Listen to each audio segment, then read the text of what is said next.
Hello friends, welcome to our channel. Today we're going to take a look at another horrible case with you, the case of Adrienne Robert.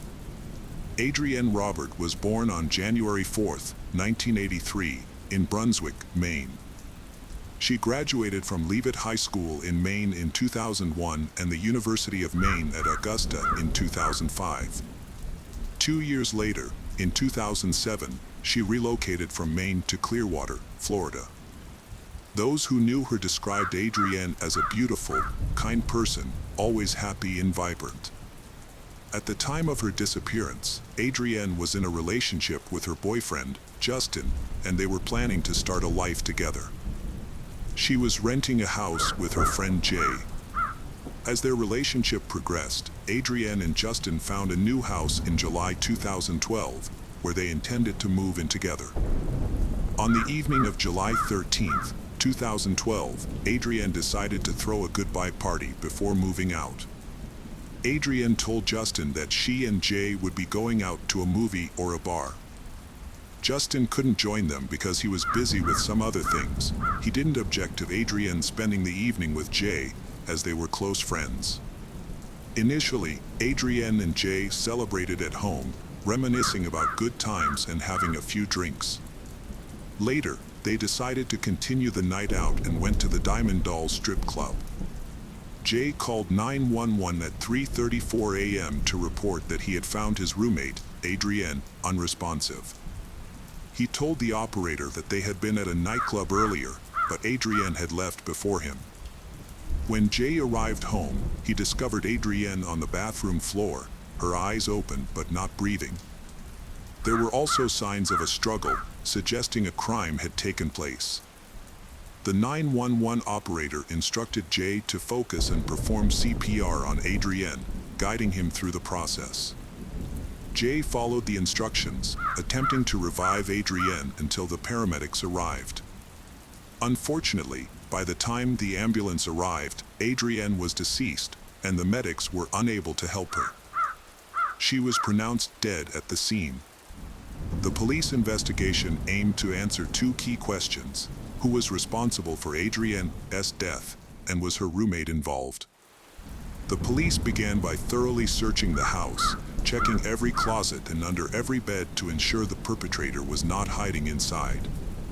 Detectives and forensic experts observed that there were no signs of forced entry on the front door when they first arrived at the crime scene. Adrienne's body was found on the bathroom floor, wearing only a bra. A stab wound to the chest was the cause of death. The signs of a struggle in the bathroom suggested that Adrienne had tried to defend herself, leading detectives to suspect that the killer was a man. The detectives had to wait for the autopsy results to get more information. While searching Adrienne's bedroom, they noticed that someone had cut off a piece of her bed sheet. It seemed like the killer was trying to destroy evidence, possibly to eliminate any DNA they may have left behind. However, it was puzzling that the killer didn't take the entire sheet, as the remaining part could still contain DNA. Further investigation revealed a substance similar to seminal fluid on the sheet, which was sent to the lab for analysis. Additionally, Adrienne's car was missing from the parking lot next to her house, suggesting that the killer may have stolen it. The police launched an investigation into the crime, searching for potential witnesses and issuing an alert for the victim's car. To piece together the events surrounding Adrienne's death, detectives needed to gather as much information as possible about her final hours. Before proceeding, however, they had to break the devastating news to her family. Adrienne's parents were stunned by the revelation, struggling to come to terms with the loss of their beloved daughter. Justin discovered the shocking truth the morning after, when he saw police surrounding her house. He immediately sensed something was terribly wrong. The detectives then broke the devastating news: Adrienne had been killed the previous night. Given that perpetrators often return to the crime scene, and Justin's close relationship with Adrienne, the detectives felt compelled to investigate him as a potential suspect.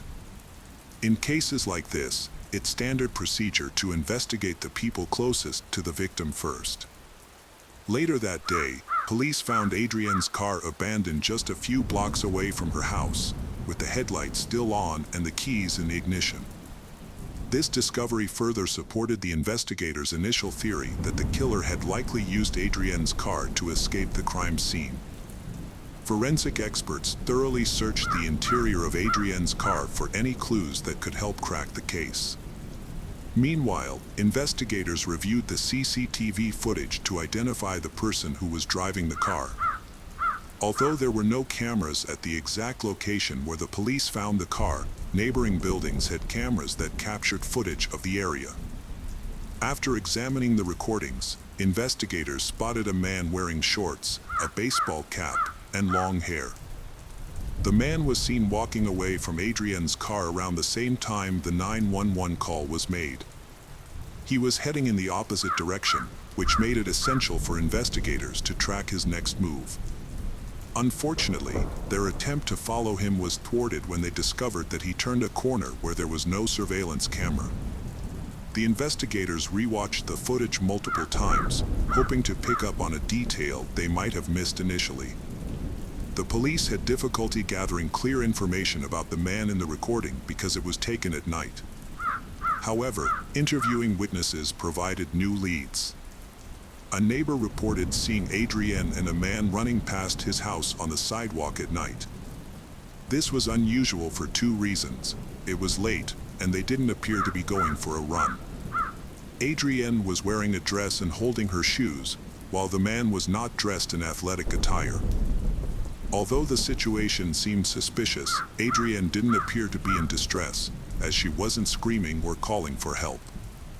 As a result, the neighbor didn't think much of the incident at the time. To reconstruct the events leading up to the 911 call, investigators spoke with Adrienne's roommate, Jay. Jay had gone to the club with Adrienne and claimed to have found her on the bathroom floor. During questioning, Jay told the detective that he and Adrienne had a few drinks at home before heading to Diamond Dolls, a club they often visited to unwind and escape their daily problems. Jay told investigators that he and Adrienne walked to Diamond Dolls because they had been drinking and didn't want to drive. The police focused on the club because it attracted a questionable crowd. Jay claimed they arrived around 10:30 p.m. and stayed for several hours. While they were sitting at a table, a stranger with a beard and a baseball cap joined them. Later, Adrienne decided to leave, and Jay said he stayed behind. He noticed the stranger had also left. To verify Jay's story, investigators reviewed the club's surveillance footage. They found a camera with a wide angle that recorded everyone entering and leaving the club that evening. The footage showed Jay and Adrienne arriving at the club, appearing calm and normal. Another camera at the entrance provided a clear view of people's faces and clothing. CCTV footage confirmed Jay's account of events. It shows him leaving the club alone at 2:53 a.m. and walking towards his house. The footage also reveals that Adrienne left the club earlier, at 1:38 a.m. Notably, she was seen wearing a dress and what appeared to be a jacket when she arrived at the club, but only wore the dress when leaving. This discrepancy raises a key point. Shortly after Adrienne departed, a man wearing a baseball cap rushed out of the club, presumably to return the jacket she had left behind. After returning the jacket, the man and Adrienne appeared to be engaged in conversation. The exact topic of their discussion remains unclear. Rather than returning to the club, the man followed Adrienne. After exiting the parking lot, they turned right onto a relatively isolated street with few houses. It is unclear whether Adrienne felt threatened or uneasy at this point, and this may remain uncertain. After reviewing the evidence, investigators determined that the man seen on camera at the club and the man near Adrienne's abandoned car were two different individuals. Based on the circumstances surrounding her death, they believed the man from the club's CCTV footage was the likely culprit. The other man may have been an innocent bystander. The police were exploring all possible scenarios to provide answers to Adrienne's parents as soon as possible. Adrienne's family traveled to Florida to collect her belongings. Investigators met with her parents, Mark and Dolores, and assured them that they would do everything possible to find and bring the perpetrator to justice. According to her parents, Adrienne was a friendly person with no known enemies. She had a good relationship with her boyfriend, Justin, and her roommate, Jay. Investigators suspected that Adrienne did not know her killer. The laboratory report soon arrived, revealing that male DNA was found on the sheet, Adrienne's body, and the walls. Although the killer had attempted to destroy evidence by cutting out part of the sheet, forensic experts were still able to recover the DNA. However, when the investigators compared the DNA to the database, they were disappointed to find no matches. As a result, the police had the DNA of an unknown suspect in CCTV footage from the club where Adrienne spent her last evening. Detectives focused on the footage as the key to solving the case. They re-examined the recordings, this time reviewing both daytime and nighttime footage, which led to a breakthrough. Approximately 8 hours before Adrienne's death, investigators spotted the same man who had been talking to Adrienne in the parking lot and had left with her. This time, they got a clearer view of his face. To determine how the unknown man arrived at the club, investigators reviewed the footage and saw that he had taken a taxi. The taxi's phone number was visible on the recording, making it easy to identify the taxi company. This new information made it simpler to identify the man. Detectives discovered that the phone number that ordered the taxi was caught on footage near Diamond Dolls, and it belonged to Thomas Frederick. By comparing his driver's license photo with the image of the man on the CCTV footage, detectives confirmed that it was the same person. As a result, Thomas Frederick became the primary suspect in the case. The police required concrete evidence to arrest Frederick, but the surveillance footage alone was insufficient. To gather more evidence without alerting him, they began secretly monitoring his activities. Their goal was to obtain his DNA sample discreetly, as they were concerned that approaching him directly might scare him off. For a week and a half, the officers tracked Frederick's movements, following him to work and keeping a watchful eye on his home at night. Their patience eventually paid off when Frederick discarded a cigarette butt on the road. The officers collected the butt and sent it to a laboratory for DNA analysis. The purpose of the test was to determine if Frederick's DNA matched the samples found at the residence of Adrienne Robert. While waiting for the test results, the police continued to secretly monitor Frederick, as they suspected he might attempt to leave the state at any moment. After receiving the laboratory report, everyone's anticipation was met with an unsurprising conclusion. The DNA analysis revealed that the samples found on the sheet, walls, and Adrienne's body all belonged to Thomas Frederick. As a result, the police arrested and brought him in for questioning. During the interrogation, Frederick claimed to be a frequent visitor to various clubs and bars, where he would often meet new people. When shown a picture of Adrienne, he stated that they had met at Diamond Dolls, where she had bought him a drink and they had danced and talked. However, when the police confronted him with CCTV footage that contradicted his alibi, he changed his story. Frederick then claimed that he and Adrienne had walked together to the end of the street before parting ways. When asked if he had ever visited Adrienne's house, Frederick responded that he couldn't remember due to his intoxication. This inconsistency cast doubt on his entire account, leaving it unclear what he was trying to conceal. The man initially claimed he had no recollection of being at Adrienne's house.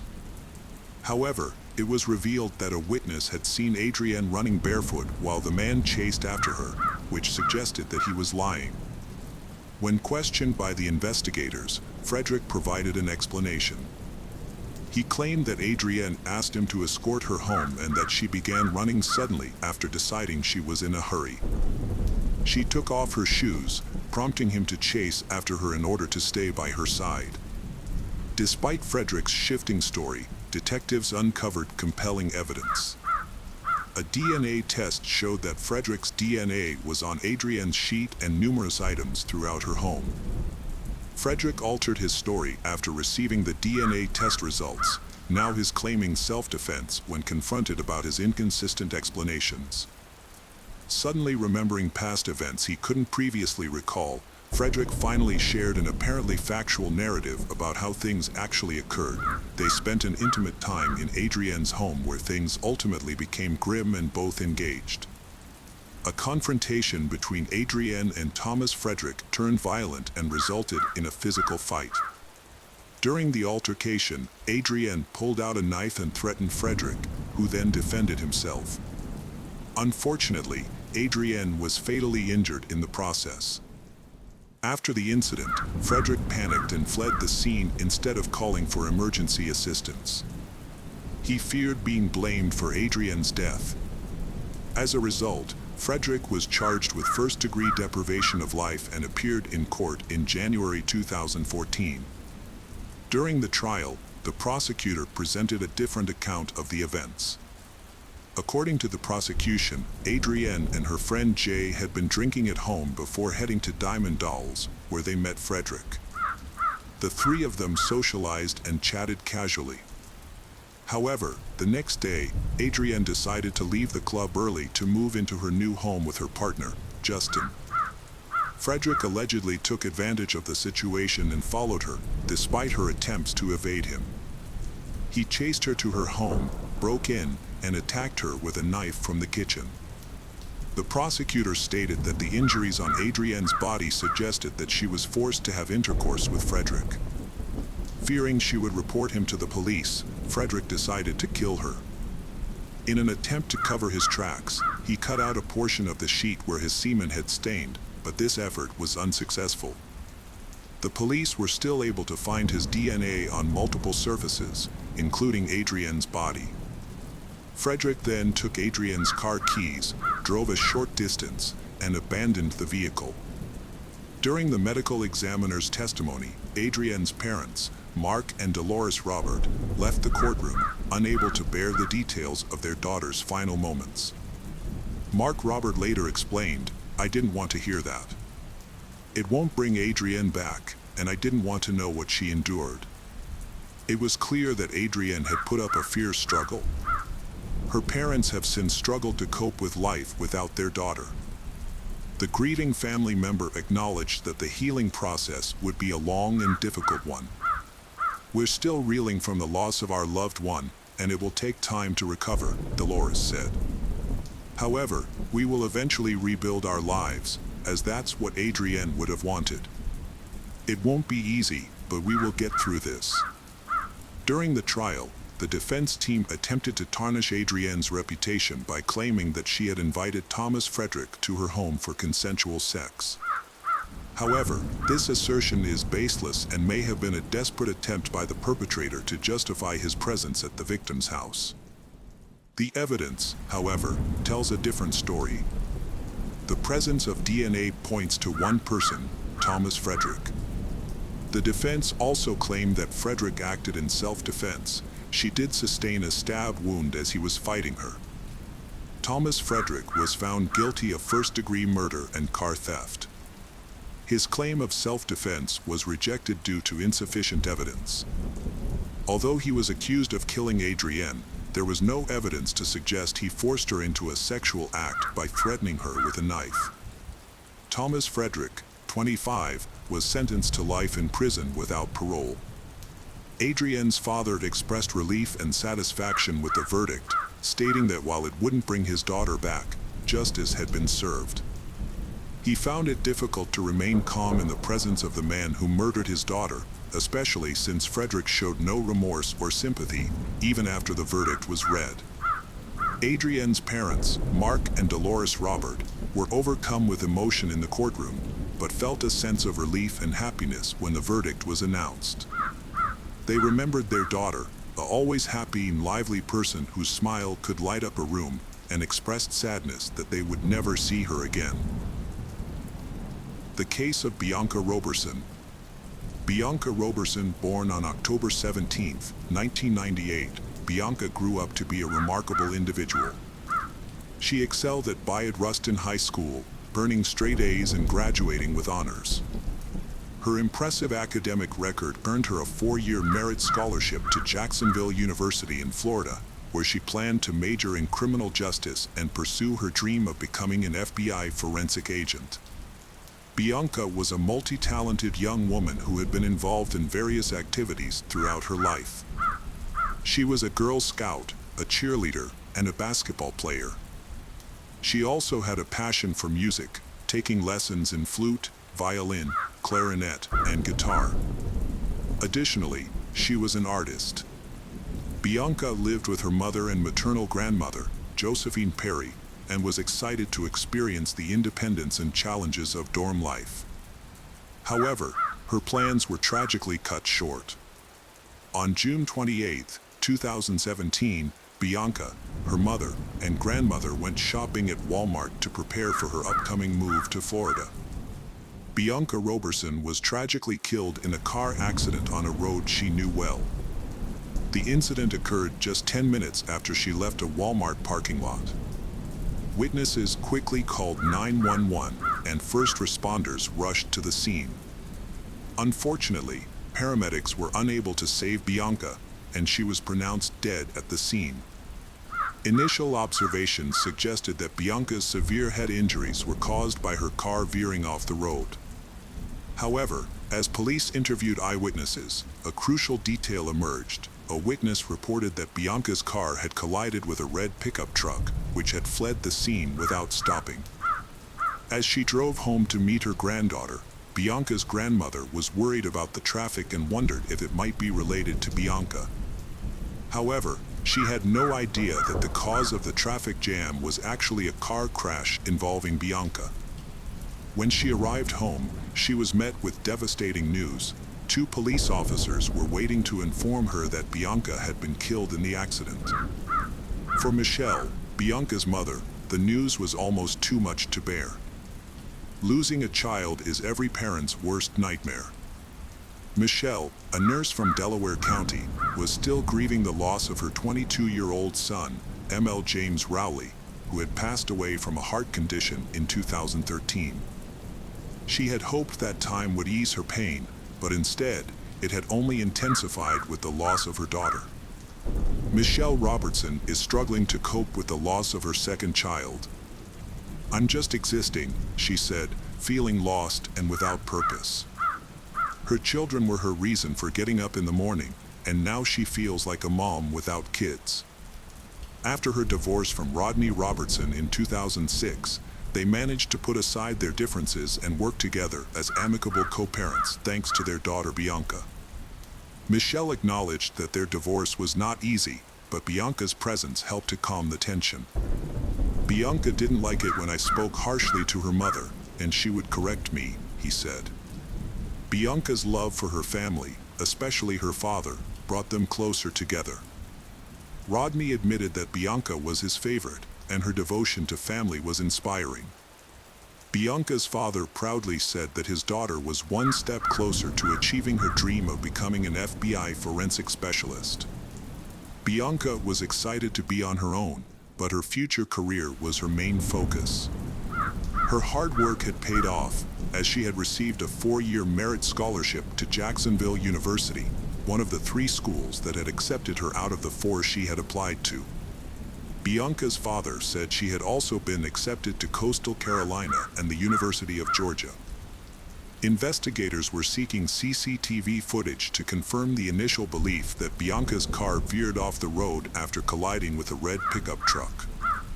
If this were the case, it would imply that Bianca's death was no accident, but rather a deliberate act that required the police to identify a perpetrator. However, the truth revealed during the investigation proved even more stunning. While awaiting the CCTV footage, a significant development in the case occurred. It was initially assumed that Bianca's death resulted from her car crashing and hitting her head. Yet, during the autopsy, forensic experts made a startling discovery: there was a bullet in Bianca's head. This revelation drastically altered the course of the investigation. What initially seemed like an accident and later a collision with a red pickup truck was revealed to be a death caused by a gunshot wound to the head. The autopsy report's findings prompted detectives to meet with Bianca's family, bringing devastating news that her death was no accident. This revelation sent shockwaves, especially for her mother, Michelle, who couldn't fathom why anyone would harm her daughter. Bianca had a close-knit relationship with those around her, and her family couldn't identify anyone who might have wished her harm. Desperate for answers, the Robertson family relied on investigators to identify the person responsible for Bianca's tragic death. Upon reviewing the security footage from the Walmart her family visited on the day of her death, detectives found no suspicious activity. The detectives closely examined the family's actions from the moment they left their cars to the time they departed the parking lot. They dismissed the possibility that someone from Walmart could have followed Bianca and shot her, as she had not argued with anyone during their visit. The family had simply shopped, loaded their purchases into Bianca's car, and left. The investigation suggested that the motive for Bianca's death might be linked to an incident that occurred while she was driving home on the highway. Bianca's mother recalled, "We packed all the bags into Bianca's car," referring to the 2009 Chevy Malibu they had purchased for her 16th birthday from CarMax. Michelle recalled that her mother had chosen the car Bianca was driving when she first got her permit. According to Michelle, Bianca's mother said that Bianca had gotten everything she wanted, but Michelle didn't think of her as spoiled. Instead, she believed Bianca was simply loved and also willing to work for the things she desired. In fact, Bianca started her first job at McDonald's when she was 15 and soon switched to a dietary aide position at the Whitehorse Village Retirement Community in Delaware County. Michelle remembered that she had received a large number of letters and cards from the residents at Whitehorse Village who adored Bianca. After the police obtained traffic footage from CCTV cameras, Michelle pointed out that there were no cameras at the exact location where Bianca veered off the road. However, there was a camera about a mile away. To help illustrate the location, Michelle suggested looking at Google Maps. According to the map, Bianca lost control of her car where two lanes merged into one. When investigators reviewed the recording, they found evidence that supported the account of Bianca's encounter with the driver of the red pickup truck. The footage showed the cars traveling side by side, approaching a point where the lanes merged into one. It's possible that the conflict began when one driver failed to yield to the other. Given the tragic outcome, investigators inferred that the driver of the red pickup truck might have been the one who fired the shot. However, the poor quality of the footage made it impossible to read the pickup truck's license plates or see the driver's face. Nevertheless, from that point on, the driver of the pickup truck became the primary suspect in Bianca Roberson's death. Detectives were tasked with identifying the man, but they only had a blurry image to work with. After inquiring with Bianca's family members, it became clear that none of them knew anyone who owned a red pickup truck. The police then re-interviewed the witnesses who were present at the scene and those who had called 911, but unfortunately, none of them had caught a glimpse of the vehicle's license plate. The Bianca Roberson family has received an outpouring of support from friends, strangers, and people of all ages since Bianca's passing. A vigil was held just 2 days after her death, and many have reached out to share their stories and condolences. Bianca's family describes her as a selfless and compassionate person who always put the needs of others before her own. According to her mother, Michelle, Bianca would often take in children who were in need, even if it meant sneaking them into their home without permission. When confronted about her actions, Bianca would simply say that she wanted to help others in the same way she would want someone to help her if she were in a similar situation. This kind of empathy and kindness was evident in many aspects of Bianca's life, including the time she witnessed a car accident and immediately asked her mother if they could stop to help. A kind-hearted woman's first instinct was to invite those eating alone to join her family for dinner. In the aftermath of Bianca's car accident, investigators analyzed footage from distant cameras to determine the direction of the red pickup truck involved in the incident. To gather more details about the truck, including its brand, model, and license plate, they required higher quality footage. The police sought the public's assistance through the media, asking anyone with information about the truck to come forward. Following the accident, the pickup truck turned towards Poi Pike. To find evidence, detectives visited nearby houses and shops, searching for cameras that might have captured the truck. After an extensive search, they found a camera with good quality footage, taken around 5 minutes after witnesses called 911 to report Bianca's car accident. Upon analyzing this footage, detectives saw the red pickup truck driving by shortly after the incident. The investigation continued, but the license plate of the suspect's car remained unknown, and it was unclear if the car in the footage was the same one or just a similar vehicle. However, 2 days after the incident, a new lead emerged when a woman contacted the police, claiming to have seen the car they were searching for. She also reported seeing the driver's face. She described the car as a red pickup truck that overtook her, stopped at the Poi Pike intersection, and then turned left. This information was crucial in narrowing down the search area and also revealed that the pickup truck in the footage was not the actual suspect's vehicle, but rather a similar-looking truck. Her description helped a forensic artist create a sketch of the suspect, who was identified as a white male, 25 to 35 years old, with brown hair and a stubble beard. The police released the suspect's sketch, hoping someone would recognize the person and come forward. They showed the sketch to Bianca's family, but no one recognized the individual. As the investigation continued, detectives began to consider the possibility that Bianca's death was a hate crime. To gather more evidence, the police canvassed the area where the red pickup truck was last seen, visiting homes and businesses near the intersection where it turned left. They were searching for a high-quality surveillance recording that could provide answers to their questions. Their efforts paid off when a homeowner, who lived less than half a mile from the intersection, provided the police with a recording from their driveway surveillance camera. By estimating the time it would take to drive from the crime scene to the homeowner's location, the police quickly found the relevant footage. Although the new footage was of better quality than the previous one, its angle made it impossible for the police to identify the car or its driver. The police worked hard to find another recording from a closer camera, and they got lucky. Although the license plate was not visible, they were able to identify some unique features of the car. These features included a sticker on the right side window, a vertical dent on the passenger door, and damage to the hood. With these details, the police had a much better chance of finding the car. The police sought the public's help in finding the truck and its driver by offering a $5,000 reward for any information that could aid in the investigation. They were confident that someone would recognize the distinctive vehicle. 3 days after Bianca Roberson's death, a lawyer contacted the police station on behalf of a client who wanted to turn himself in, stating that his client was connected to the incident that resulted in Bianca's death. The incident occurred on a recent Wednesday at approximately 5:30 p.m. Bianca Roberson, an 18-year-old who had just graduated from Westchester Ruston High School, was driving on Route 100, a two-lane highway, on her way to Jacksonville University. Her life was full of promise, with a loving family and a bright future ahead.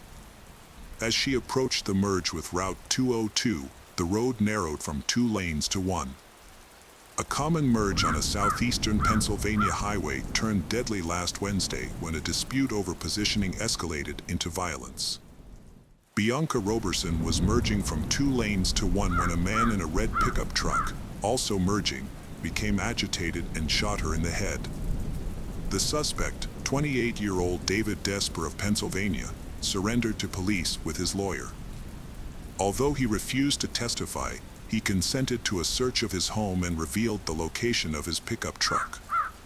David was subsequently arrested and charged with Bianca Roberson's murder. The police tracked down the suspect's vehicle, a pickup truck, at a location David had previously mentioned. Unique features on the truck, such as stickers on the windows and damage to the body, made it unmistakably clear that it was the same truck involved in the crime. The investigators searched Davider's residence and found the firearm that was used to shoot and kill Bianca Roberson. Despite this major breakthrough in the case, the authorities remained baffled as to the killer's motivation. Over 800 loved ones and members of the community attended a heart-wrenching farewell ceremony at the St. Paul's Baptist Church in the suburban Westchester borough, which lies approximately 25 miles. During the funeral service, many people paid tribute to she, including her brothers, officials from her high school, the chief admissions officer from the university she was set to attend, and friends. In his eulogy, Pastor Wayne Croft Sr. drew a comparison between the shooter and two other infamous cases: George Zimmerman, who shot and killed Trayvon Martin, a black teenager, in Florida in 2012, and was acquitted of murder in 2013, and Michael Dunn, who shot and killed Jordan Davis, another black teenager, in Florida in 2012, after a dispute over music. Dunn was convicted and sentenced to life in prison plus 90 years. The pastor expressed the sentiment of the black community, stating that regardless of whether Bianca's murder was a result of road rage or racism, the fact remains that a brilliant young black woman's life was lost. During the trial in September 2018, David Desper was asked to explain his motive for committing the crime. Instead of providing an answer, he requested forgiveness from Bianca's family. For Bianca's parents, the thought of facing their daughter's alleged killer was daunting. To show their support and unity, Rodney had arranged for family members and friends to wear T-shirts with Bianca's face on the front as they gathered at the Chester County Government Services Center.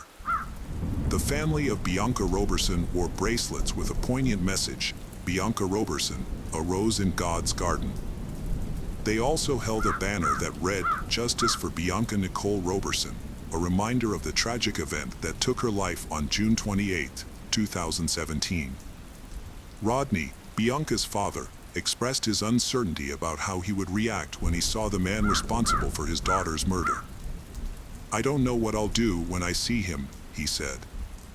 "The man who held the gun that took my daughter's life, he just took her dreams away. He had no right to do that." Michelle, Bianca's mother, struggled to come to terms with the loss of her child. "I want to hold her, comfort her, and bring her back," she said through tears. The prosecutor argued that the traffic conflict occurred because Bianca failed to yield when the lanes merged into one. In response, David Desper rolled down the passenger side window and fired a shot. Realizing the severity of his actions, David Desper fled the scene, leaving his pickup truck with a friend in Pennsylvania, and attempted to escape to Delaware. However, after his sketch and the distinctive features of his pickup truck were publicized in the news, David Desper decided to hire a lawyer and surrender.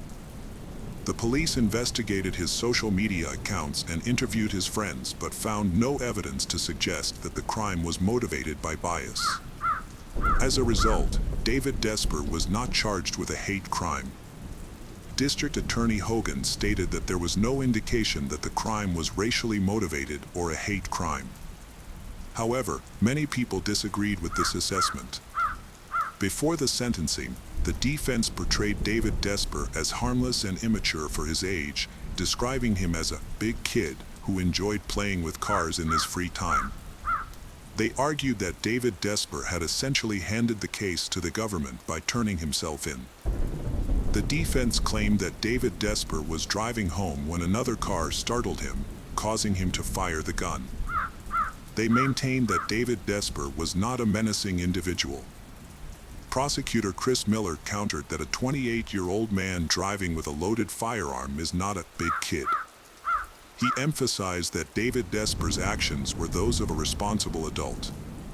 Ironically, David Desper's own mother had shared a Facebook post about the police searching for the person who murdered Bianca Roberson, unaware that the suspect was her own son. Wendy Desper expressed her love for Bianca's family and apologized for her son's actions. "I'm so sorry for what my son did," she said, as her son wept. Rodney Robertson struggled to speak through tears as he addressed his daughter's killer. "I have simple questions for the defendant," he said. "Why did you shoot my daughter? Was it because of her youth, her race, her gender, or just because you wanted to go first on the road? Was it simply because you were having a bad day?" Rodney continued, "All my dreams for Bianca were coming true until the day the defendant took her life. Now, all I have left of Bianca are my memories." David Desper pleaded guilty to third-degree murder. The court sentenced him to 40 years in prison, with the possibility of parole after 20 years. Judge Anne-Marie Wheatcraft became emotional as she announced the sentence, telling Desper, "I don't believe you were afraid, I believe it was anger." County Judge Anne-Marie Wheatcraft imposed the maximum sentence of 20 to 40 years for that grade of homicide. David Desper attempted to appeal the sentence, but his appeal was denied. The case of Jassy Correa. Jassy Correa was born in Praia, Cabo Verde, but her family moved to the United States when she was just 3 years old. She grew up in Dorchester, Massachusetts, and Boston became her hometown. As she grew older, Jassy became a loving mother to her daughter, Gabriella. However, Jassy's personal life was marred by difficulties. Jassy's husband, Miguel Castro, physically attacked her. Despite wanting to leave him, Miguel refused to let her go and severely beat her. Jassy eventually reported the incident to the police, and Miguel was sentenced to 4 years in prison. Jassy worked as a waitress at Del Frisco, a Boston restaurant. In her free time, she enjoyed dancing and photography. She cherished moments spent with her family, friends, and daughter, Gabriella. One of her favorite activities was taking her little daughter to the park. On the evening of February 23, 2019, Jassy celebrated her birthday with friends at Venue, a nightclub in Boston's Theater District. Before heading out, she left her 2-year-old daughter with her family and got ready for a night out, wearing a new orange jumpsuit. They had spent the evening dancing and drinking champagne at a nightclub. When the club closed, Jassy and her 2 friends stepped outside, but they eventually went their separate ways, leaving Jassy alone. She never made it home that night, and her phone was turned off, with all calls going straight to voicemail. For 2 days, Sunday and Monday, there was no news from Jassy. No one had seen her since she left the nightclub on Sunday morning. On Tuesday, February 26th, Jassy's father, Juan Correa, and one of Jassy's friends went to the police station to report her disappearance. The police immediately launched an investigation. The detectives' first priority was to determine where Jassy went after leaving the nightclub. Jassy's family and friends distributed flyers around the city, hoping someone might have information about her whereabouts. The detectives also interviewed Jassy's friends who were with her that night, but they didn't know where she had gone after leaving the club. According to her friends, Jassy had planned to head home after saying goodbye. To gather more information, the police interviewed witnesses and reviewed CCTV footage from cameras inside and outside the nightclub. One recording showed Jassy on the sidewalk on Tremont Street, near the nightclub, talking to several people at 2:14 a.m. This was after she had left the club. The footage revealed that Jassy, who appeared to be intoxicated, mistakenly got into an Uber she hadn't ordered. The driver, unhappy about the mix-up, argued with her and eventually pushed her out of the vehicle. After being forced out of the car, Jassy continued to argue with the driver. That's when an unknown man approached her and took her hand, pulling her aside to talk. Despite possibly wanting to leave, Jassy was unable to free herself from his grasp. The CCTV footage showed the man, still holding Jassy's hands, pulling her closer.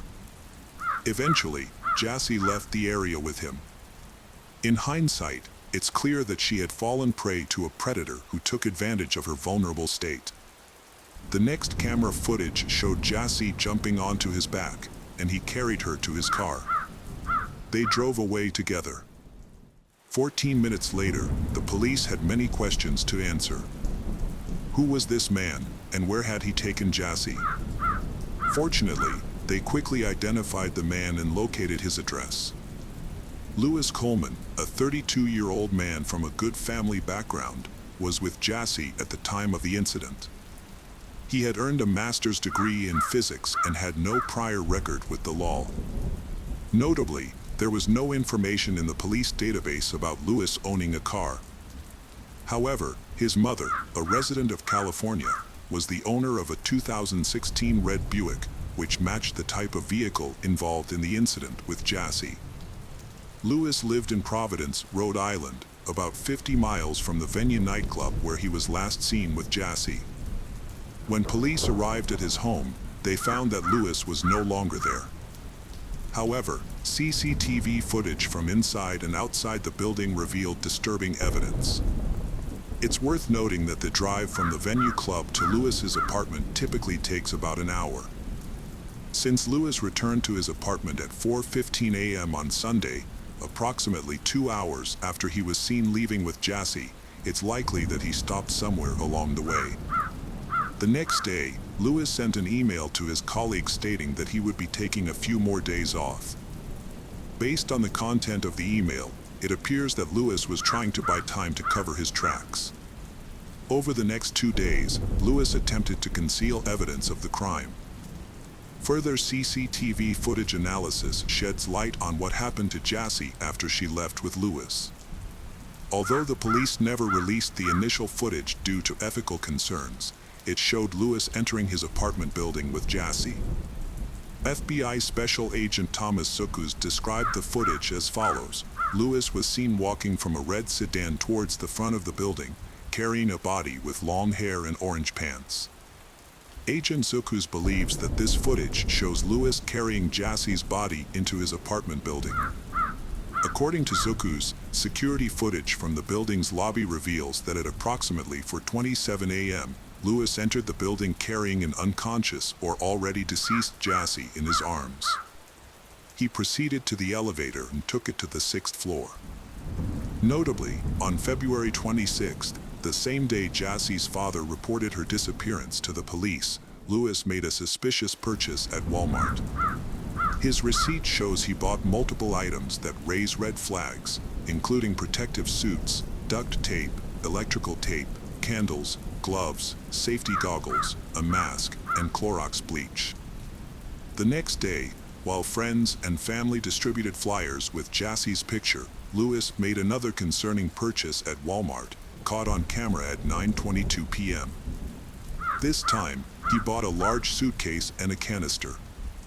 On February 27, 2019, at around 9:58 p.m., Lewis returned to the apartment building, and video footage appears to show him carrying the newly purchased large suitcase. Further footage captures Lewis taking the suitcase from his apartment to his vehicle in the parking lot, as evidenced by a recording at 2:15 a.m. on February 28th. A video shows a man, later identified as Lewis, struggling to lift a suitcase into the trunk of his car. This footage is part of a larger investigation into the disappearance of Jassy Correa, who was last seen on February 24th and was believed to be at Lewis's apartment.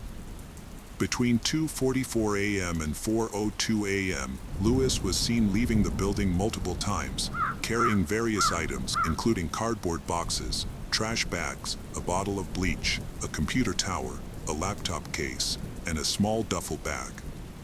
On February 28, 2019, police obtained a search warrant for Lewis's apartment. During their search, they found several suspicious items, including 2 packages of hooded coveralls and 2 respirator masks. They also examined a sofa in the apartment, which was missing one of its 4 large cushions. Outside the apartment complex, in a dumpster, police found a collection of items that raised further suspicions. These included white trash bags, a bag containing plastic sheets, men's jeans with bleach stains, and the belt. Additional items found in the dumpster included a white nylon hooded coverall, an unfilled box of baking soda, clear safety goggles, duct tape packaging, rubbing alcohol, Walmart bags, used plastic gloves, an empty package from a car air freshener, 3 used packages of purifying charcoal, and a sponge. On the afternoon of February 28, 2019, police stopped a car driven by Lewis near Wilmington, Delaware. Officers ordered Lewis to exit the vehicle and asked if he was alone. Lewis reportedly responded by saying, "She's in the trunk." When police investigated, they found the body of Jassy wrapped in a sofa cushion cover inside a black trash bag, which was placed in a large suitcase that matched the one Lewis had taken into his apartment the previous day. Experts who inspected the car found 2 cracks on the passenger side windshield, leading police to suspect that the man had attacked Jassy inside the vehicle. As a result, Lewis was arrested and taken to a Delaware State Police barracks. During questioning, Lewis had a large bandage on the right side of his face, which he claimed was from sheep when asked about it. A forensic examination revealed that Jassy died from a combination of strangulation and blunt force trauma. Additionally, seminal fluid was found on her body, and DNA analysis matched Lewis's DNA. Prosecutors noted that Lewis's DNA was also found under Jassy's fingertips. Although the exact location of Jassy's death could not be determined, it is believed to have occurred either in the car or at Lewis's apartment. On Saturday, March 9, 2019, family and community members gathered at St. Peter's Parish in Dorchester to pay their respects to Jassy Correa. Many wore white or displayed buttons, shirts, and sweatshirts with Jassy's face and the phrase, "Justice for Jassy." Maga DeAndrade, Jassy's cousin and best friend, delivered the first eulogy, expressing the community's sadness and acceptance of Jassy's passing. DeAndrade said, "We may not understand why Jassy's life was cut short, but I have faith that her death was not in vain. I trust that God has a plan, and I have faith in that." Boston Mayor Marty Walsh addressed the crowd, vowing to work towards creating a safer world for women. He emphasized that young women should be able to go out and celebrate without fear and return home safely to their loved ones. He acknowledged the immense pain Jassy Correa's family has endured and expressed his condolences. When Correa expressed gratitude to the city and law enforcement agencies for their tireless efforts in investigating Jassy's disappearance and death. He also paid a heartfelt tribute to his daughter, saying, "Rest in paradise, my dear Jassy, rest in peace, my dear child." Lewis Coleman, the suspect, has been charged with kidnapping resulting in death, a crime that could carry the death penalty or a life sentence. However, prosecutors have announced that they will not seek capital punishment.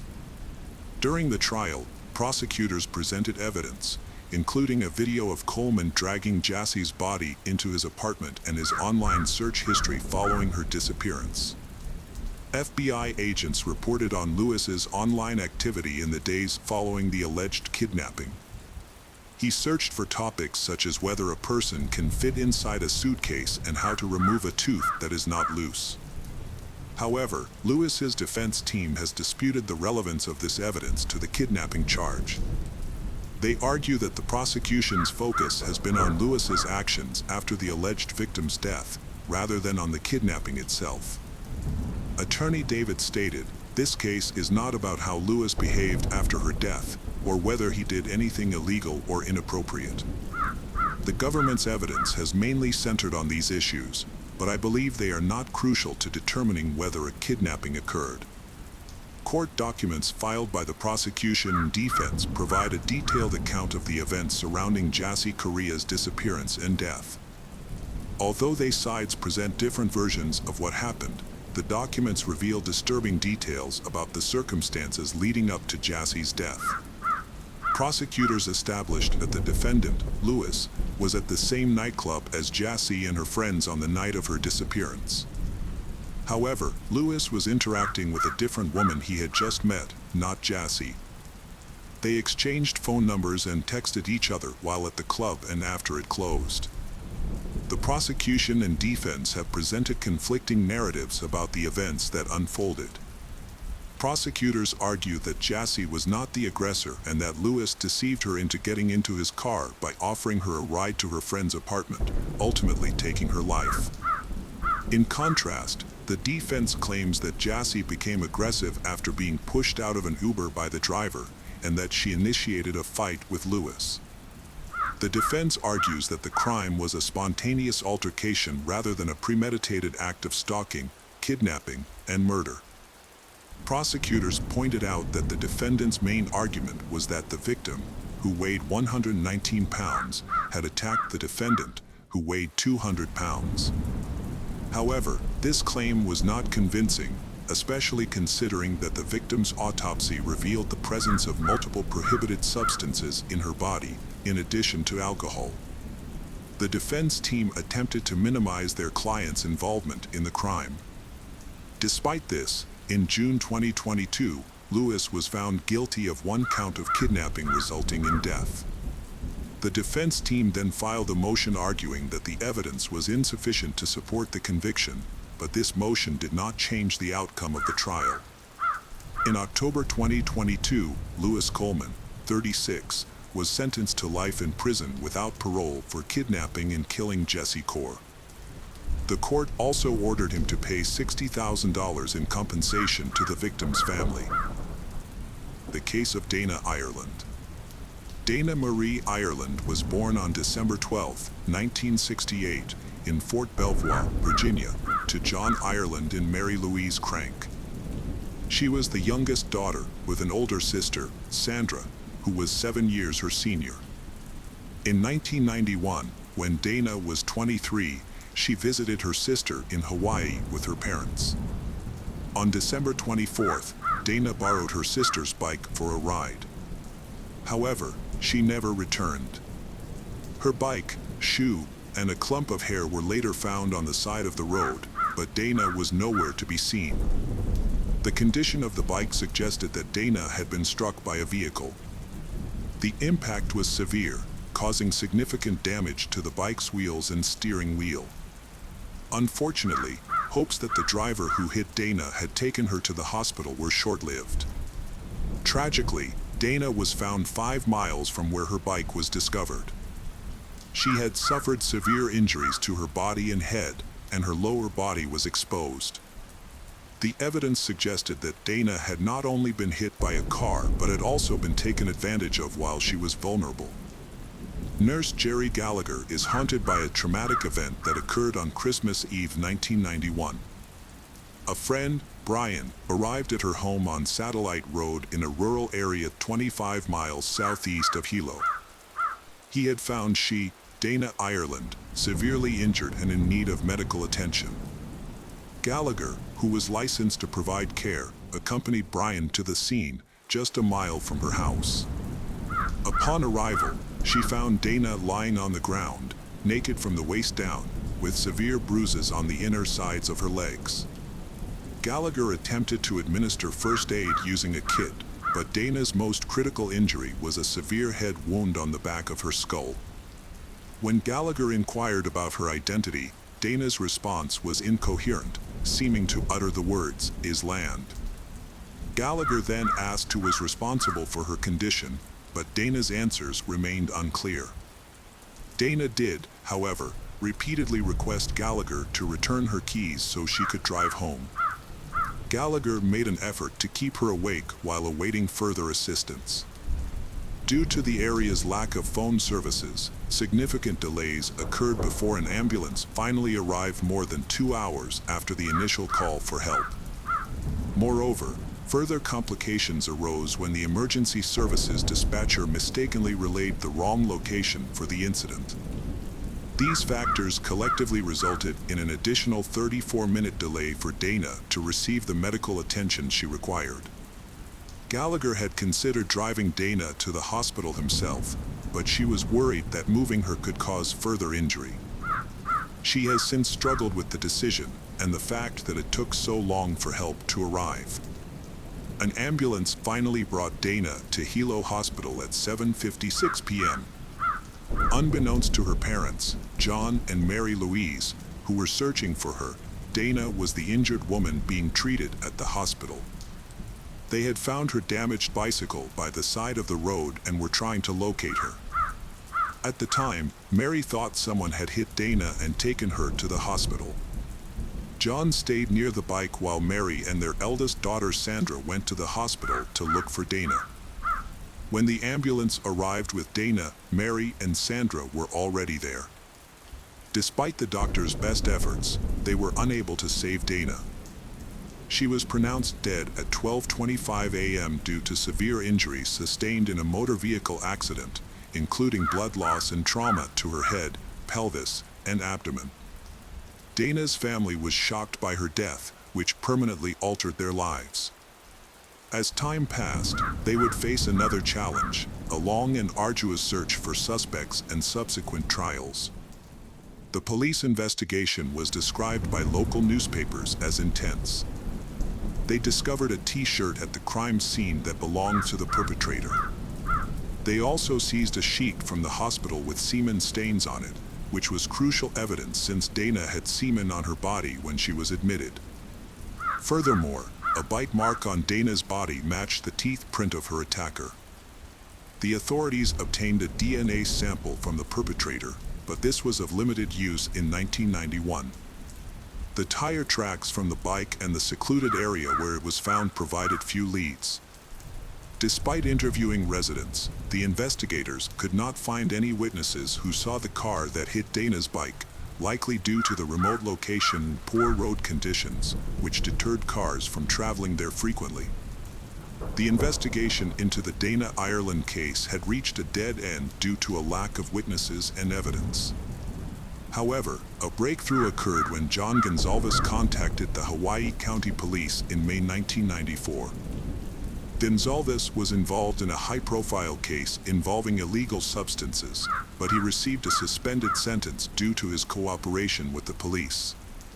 Gonsalves revealed that his half-brother, Frank Pauline, had important information about the Dana Ireland case. Frank Pauline stated that brothers Albert Ian Schweitzer and Sean Schweitzer were involved in the attack on Dana Ireland. The Schweitzer family lived next door to the Frank Pauline family, and their families did not get along. According to Frank Pauline, he was present when the Schweitzers attacked Dana Ireland. They allegedly ran her over, put her in the trunk, and took her to another location. Based on Frank Pauline's statements, the police made Albert Schweitzer, Sean Schweitzer, and Frank Pauline the main suspects in the case. Frank Pauline Jr. was born on April 27, 1973, in Fremont, California, to Frank Sr. and Patricia Pauline. He grew up in Puna, Hawaii, where he became a father of 3 sons by the age of 20.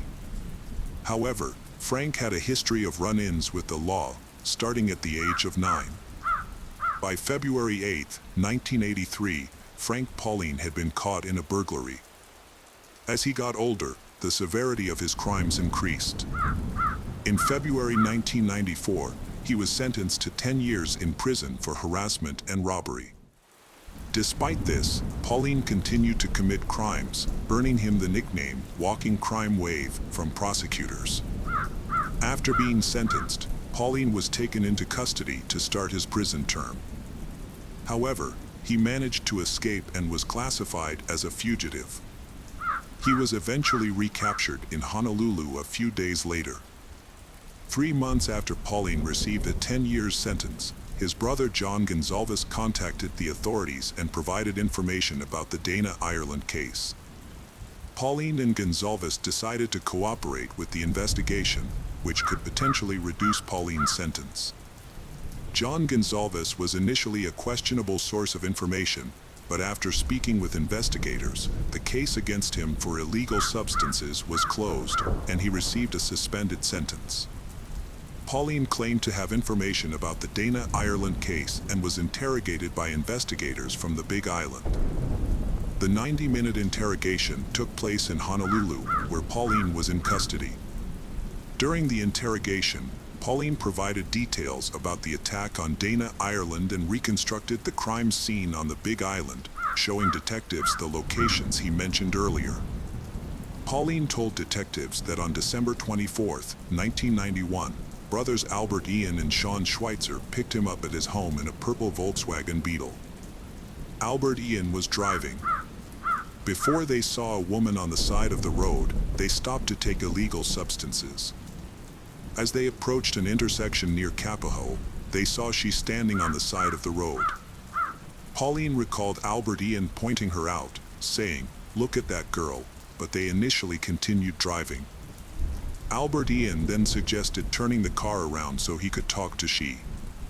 As they drove back, traveling at 40 to 45 miles per hour, Albert Ian failed to stop in time and accidentally hit she, later identified as Dana Ireland. After hitting Dana, the trio got out of the car, loaded her into the trunk, and continued driving. A short distance later, they stopped and removed Dana from the car. Despite being injured, she was still alive. Pauline claimed he did not assault Dana, unlike the Schweitzer brothers. However, he said something that had severe consequences. According to Pauline, Albert Ian insisted that he find a tire iron and hit Dana on the head to end her suffering. Pauline's initial statement to the police was written down and he signed it, confirming that he testified voluntarily, without coercion, threats, or influence from substances.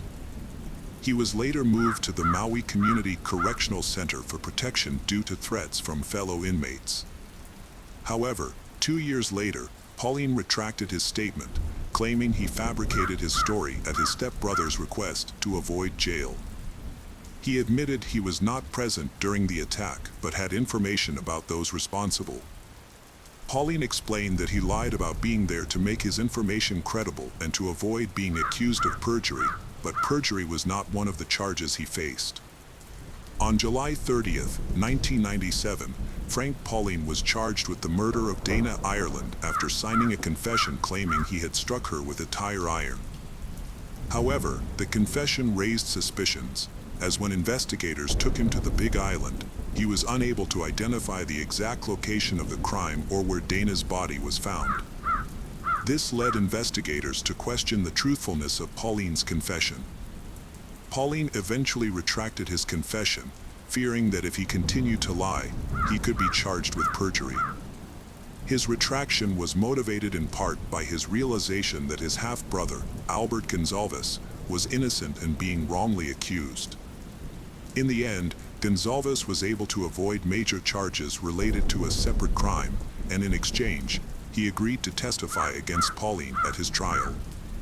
At the time of the arrest, DNA testing technology was not as advanced as it is today. Despite this, the authorities collected DNA samples from Pauline and the Schweitzer brothers. They also analyzed biological fluids from the gurney sheet used to transport Dana Ireland to the hospital and swabs from her body. However, the results were unexpected. The DNA of Frank Pauline and the Schweitzer brothers did not match the DNA of the perpetrator. Although the charges against the three men were dropped, the investigation continued. The prosecution suggested that someone else must have been involved, as other evidence also failed to implicate Pauline and the Schweitzer brothers. For example, the teeth of the Schweitzer brothers and Pauline did not match the bite mark found on the victim's chest. Furthermore, no traces of Dana Ireland's blood or hair were found in Albert Ian Schweitzer's Volkswagen, which he had acquired only a month after her death. External pressures, including those from the Dana Ireland family, the public, and the press, may have influenced the course of events in the investigation into Dana Ireland's death. Albert Ian Schweitzer was 20 years old at the time of Dana Ireland's murder and had only traffic-related infractions on his record. Sean Schweitzer, who was 16 when Dana Ireland died, received charges in connection with her death at the age of 23. Around that time, Sean also faced unrelated charges of fourth-degree assault for inappropriately touching a 15-year-old girl when he was 16. He received a sentence of 180 days in prison and 1 year of probation. Despite their records showing a pattern of questionable behavior, DNA testing cleared all three suspects involved in the Dana Ireland case of her murder. However, this finding was likely undermined by the unrelated convictions that surfaced in their pasts. 5 days after Frank Pauline's initial statement to the police, investigators searched the Schweitzer family home and seized Albert Ian's 1957 Volkswagen Beetle as evidence. Both Sean and Albert Ian claimed they were not with Frank Pauline on the night of the crime, although they admitted to knowing him. Sean stated that he was at home on Christmas Eve, while Albert Ian said he was either at home or at his uncle's house. Albert Ian also explained how he acquired his car, initially denying that he had done any bodywork on it. He revealed that the car was originally purple, but he repainted it yellow because it wasn't his preferred color. The Schweitzer brothers' lawyers believed that Frank Pauline had falsely accused them due to a long-standing feud between their families. Nevertheless, the prosecution continued to pursue the case. On May 5, 1999, just days before the statute of limitations expired for some of the crimes committed against Dana Ireland, the police received a statement from Michael Ortiz, a cellmate of the Schweitzers and an associate of Gonzalez. This new information was seen as a potential breakthrough in the case. During questioning by authorities, Michael Ortiz claimed that Albert Ian Schweitzer had confessed to his involvement in the crime. Based on this testimony, Frank Pauline and the Schweitzer brothers were recharged in connection with Dana Ireland's death just 2 weeks later. This development raised suspicions and distrust among the public, as the information had come from a questionable source and had been revealed just days before the statute of limitations was set to expire. Frank Pauline was the first to face trial. The proceedings were highly emotional. Pauline professed his innocence, stating that he had lied when he initially confessed to being involved in Dana's murder. When taking the stand, Mary Ireland recounted receiving the devastating news about her daughter. She described the distressing scene: a bicycle on the road, a shoe, and a lock of hair.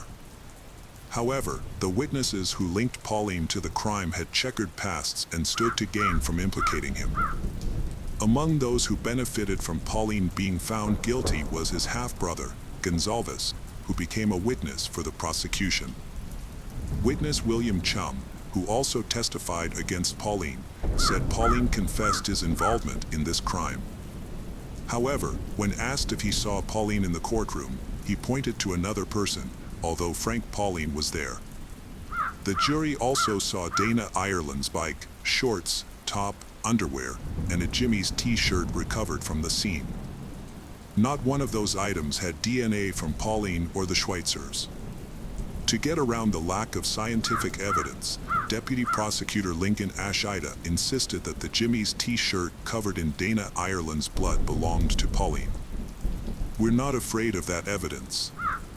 We embrace it," Ashida said. Then, that same DNA technology works both ways for the defense and the prosecution. Pauline's lawyer protested, saying the t-shirt wasn't even Frank's size.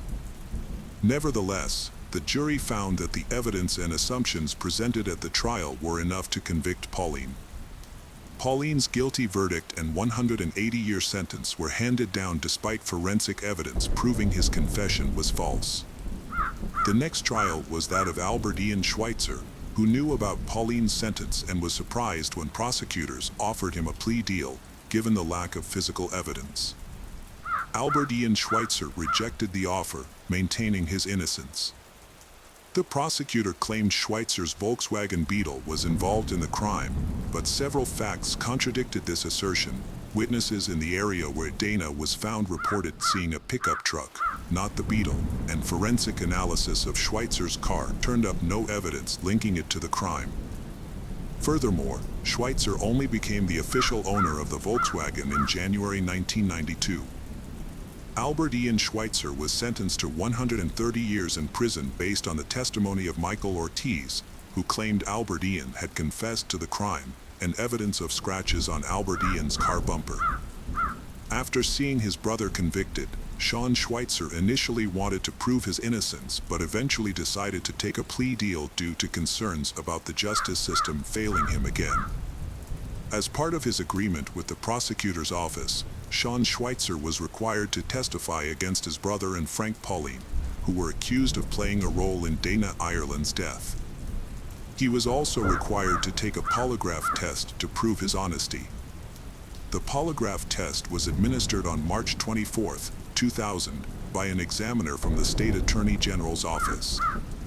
However, the test results showed that Sean was not truthful about his involvement in the crime. Despite this, he was still allowed to plead guilty to the lesser charges of kidnapping and involuntary deprivation of life. There was a discrepancy in the court records regarding the polygraph test results. Deputy Prosecutor Lincoln Ashida initially stated that Sean had failed the test, but later claimed that he had passed it. Sean was ultimately sentenced to 5 years probation, with credit for 18 months served.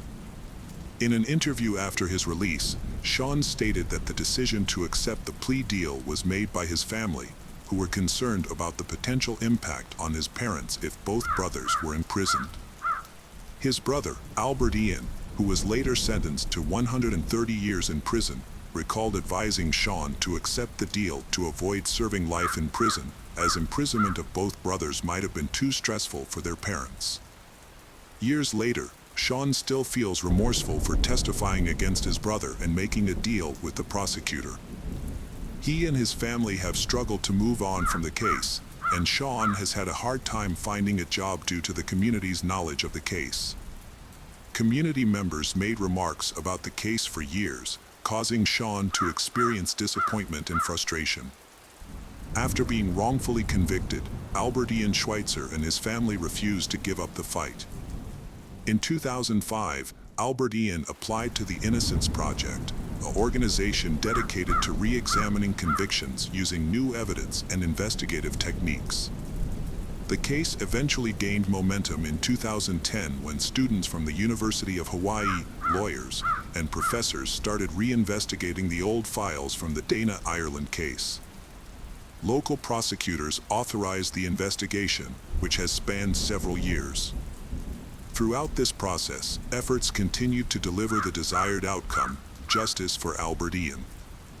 The goal was to rectify a miscarriage of justice and bring about restitution. The investigation's findings and the subsequent actions taken will bring truth and closure to the matter.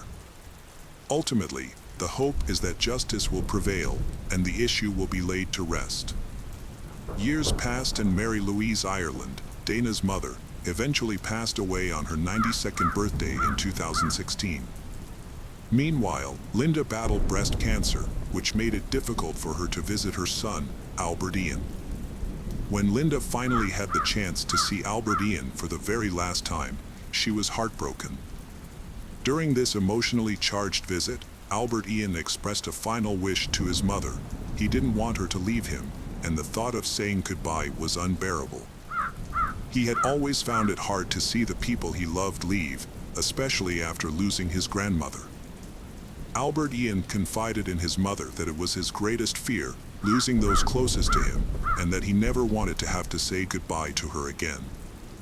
A DNA expert, Nancy Din, testified at the trial after retesting evidence using advanced methods that were not available during the original trials. She explained that technology has improved significantly since 2000, allowing for the detection of details that were previously invisible. Contrary to the 2000 authorities' claim that Frank Pauline's and the Schweitzer brothers' DNA was not on the T-shirt due to excessive amounts of Dana Ireland's blood, scientists from the Innocence Project used modern technology to distinguish between Dana's DNA and other DNA on the T-shirt.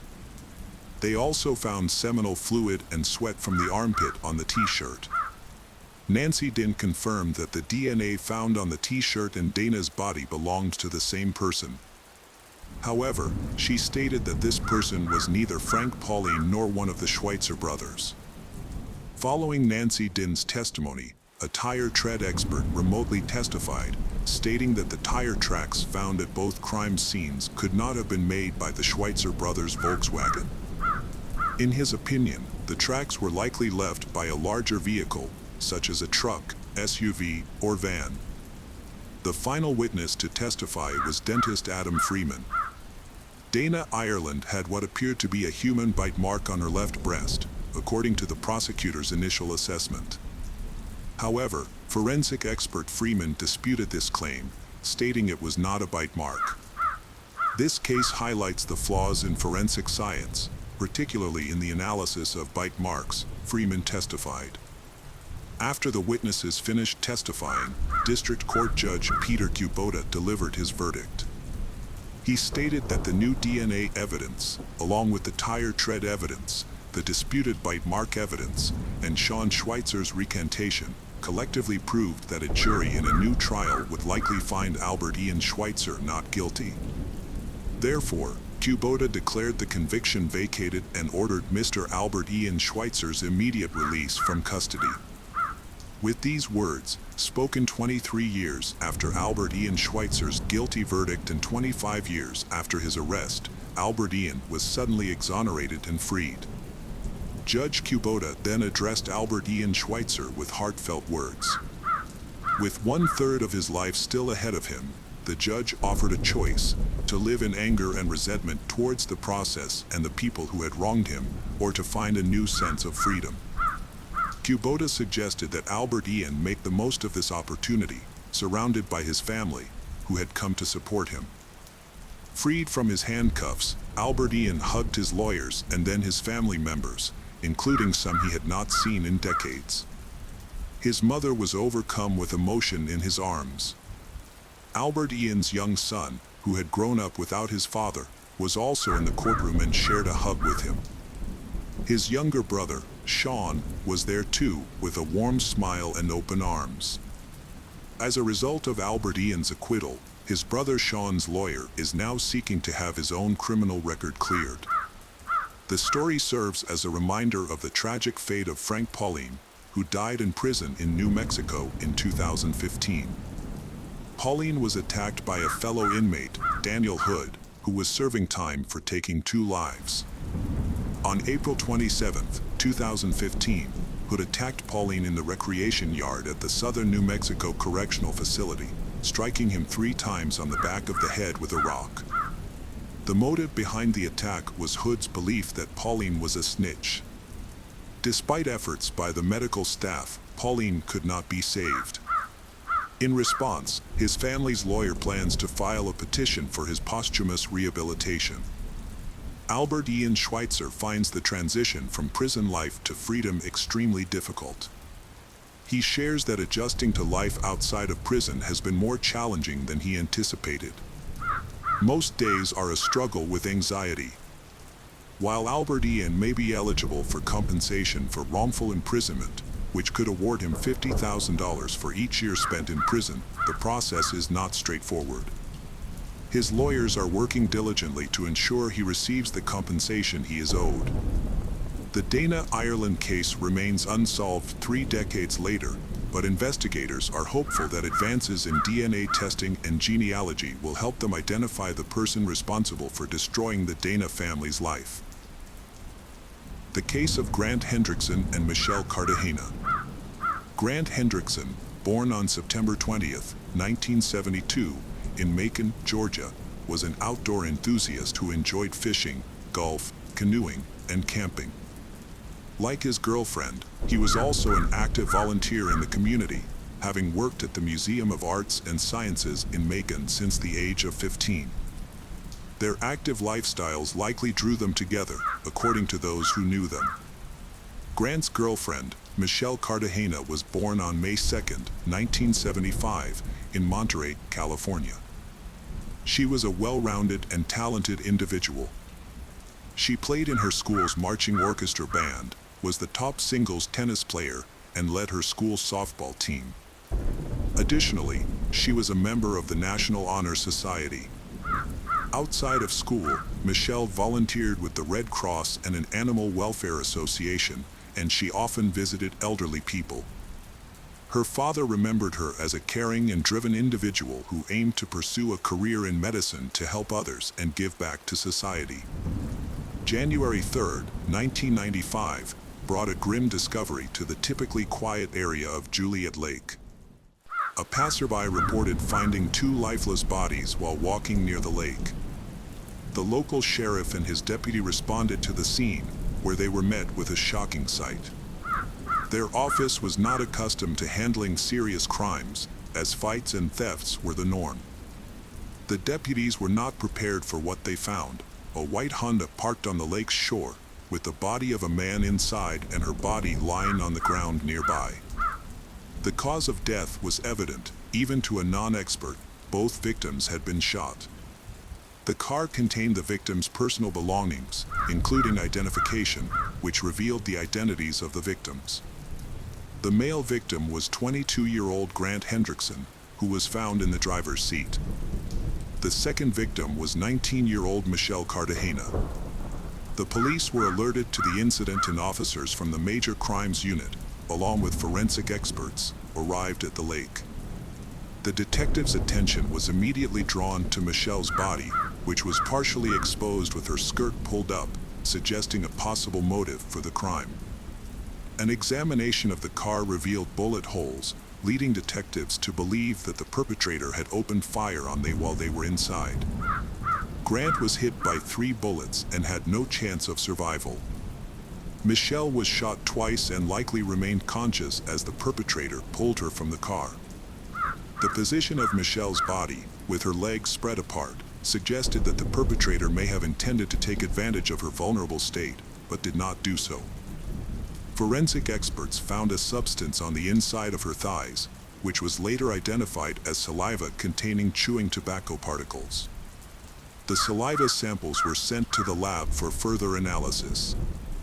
During the crime scene investigation, police discovered important evidence, including bullet casings of 2 different calibers, 13.223 caliber casings and 4 9mm casings.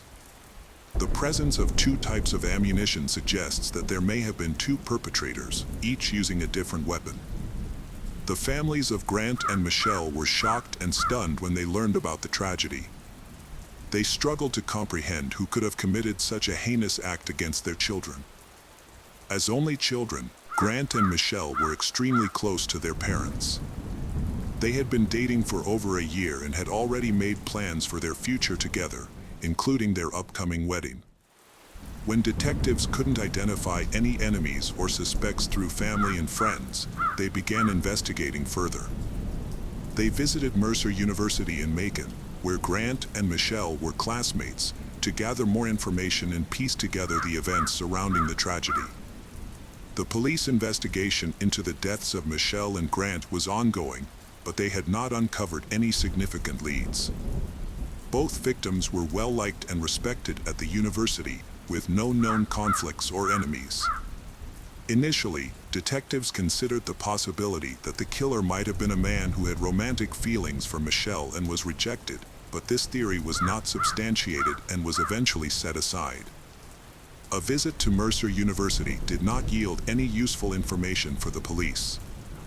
However, by reconstructing the events of January 2nd, the detectives learned that Michelle and Grant had gone to a restaurant, followed by a movie. After the film, they headed to a holiday camp at Juliet Lake. The camp was open to the public 24/7 and featured a boat launch, parking area, small dock, and picnic tables. Since it was a free public space, there was no staff or security present on the night of the crime. Other people were in the area, but they did not report anything suspicious. Some individuals did hear loud noises, which they initially dismissed as firecrackers. A witness reported seeing a 1980s Honda CRX speeding out of the parking lot. Meanwhile, investigators found a DNA sample in saliva on Michelle's thigh. However, at the time, DNA technology was still in its early stages. The DNA Identification Act, which allowed the FBI to create a national DNA database, was not passed until 1994. As a result, there was no database to compare the DNA sample to, and it could only be matched by directly comparing it to the perpetrator's DNA. The investigation also included questioning staff at the restaurant and cinema that Grant and Michelle visited before their deaths, but nothing suspicious was found. The authorities considered the possibility that they might have been random victims or had a chance encounter with someone who became violent. The detectives found no evidence of any other motives, as they had good grades, no connections to shady individuals, and did not use illicit substances. The fact that the perpetrator left behind valuables, including money, suggests that the motive behind the crime was not financial gain, but rather something else. Forensic analysis revealed that the likely weapons used in the crime were an AR-15 rifle and a 9mm Ruger pistol. Despite questioning over 100 individuals and collecting DNA samples from several dozen potential suspects, the investigation had stalled.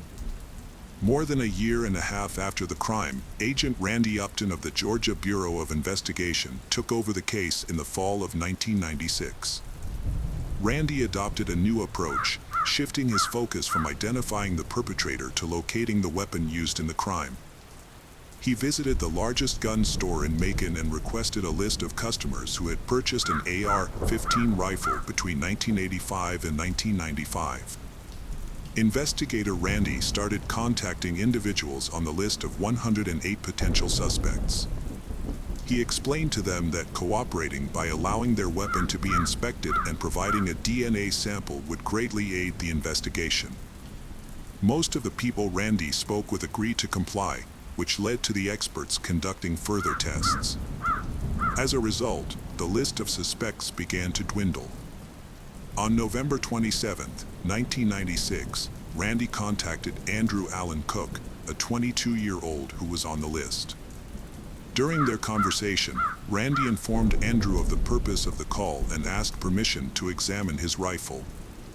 However, Andrew claimed he no longer owned the rifle, stating that he had sold it in April 1994, nearly a year before the victims, Grant and Michelle, died. Nonetheless, gun store records showed that this was not possible, as Andrew had actually purchased the rifle in August 1994. Agent Randy became suspicious when Andrew lied to him. When Randy asked Andrew for a DNA sample, Andrew claimed he needed to discuss it with his father, simultaneously an FBI agent, before complying. Instead, Andrew hung up. This evasive behavior made Randy think that Andrew might be the person he was searching for. Investigations revealed that 5 months after Grant and Michelle's murders in 1995, Andrew pawned his rifle at a local gun store. Additionally, in December 1993, someone had bought a Ruger pistol on Andrew's behalf because he was underage at the time. Andrew sold this pistol to a friend in July 1995, shortly after pawning his rifle. This sequence of events suggested that Andrew's decision to get rid of both his rifle and pistol within 6 months of the murders was unlikely to be a coincidence. As the police gathered more information about Andrew, they became increasingly confident that they were on the right track. Further investigation revealed that Andrew had not only disposed of his firearms but also his 1987 Honda CRX, which matched the description of a car seen near the crime scene. Agent Randy decided to visit the diaper factory where Andrew worked. Although Andrew was absent, Randy spoke with one of his co-workers. A colleague of Andrew's reported that they had recently discussed the worst things they had ever done, and Andrew claimed to have shot someone with a rifle. The colleague was skeptical but asked Andrew why he had done it, and Andrew replied that he wanted to see if he could get away with it. The colleague also mentioned that Andrew was a frequent user of chewing tobacco. Another friend testified that Andrew had told him in late November 1996 that he needed to leave town because things were getting hot. These coincidences caught the attention of Agent Randy, who began searching for Andrew Cook, who had not lived with his parents for several years. On December 4, 1996, Agent Randy met with Andrew's father, John, who was also an FBI agent with 29 years of experience. Agent Randy explained that he was investigating the crime at Juliet Lake and wanted to speak with Andrew, but couldn't find him. John was familiar with the case of Grant and Michelle from the news, but had not been involved in the investigation. He told Agent Randy that he didn't consider Andrew a suspect, but promised to find him and talk to him.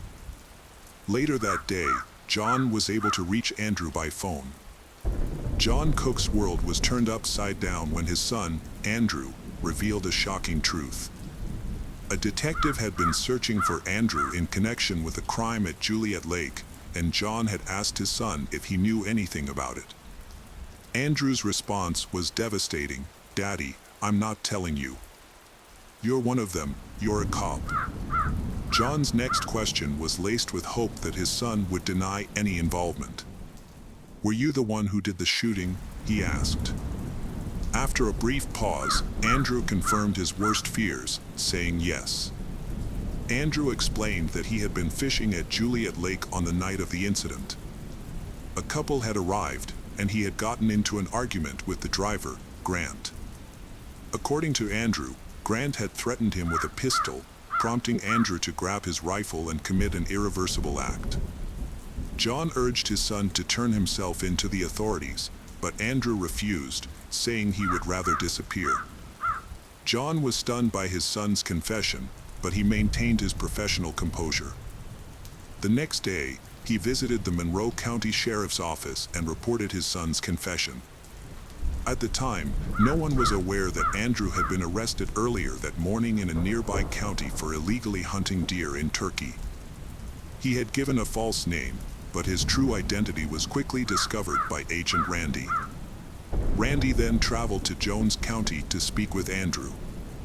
Unbeknownst to Randy, Andrew had already confessed everything to his father the day before.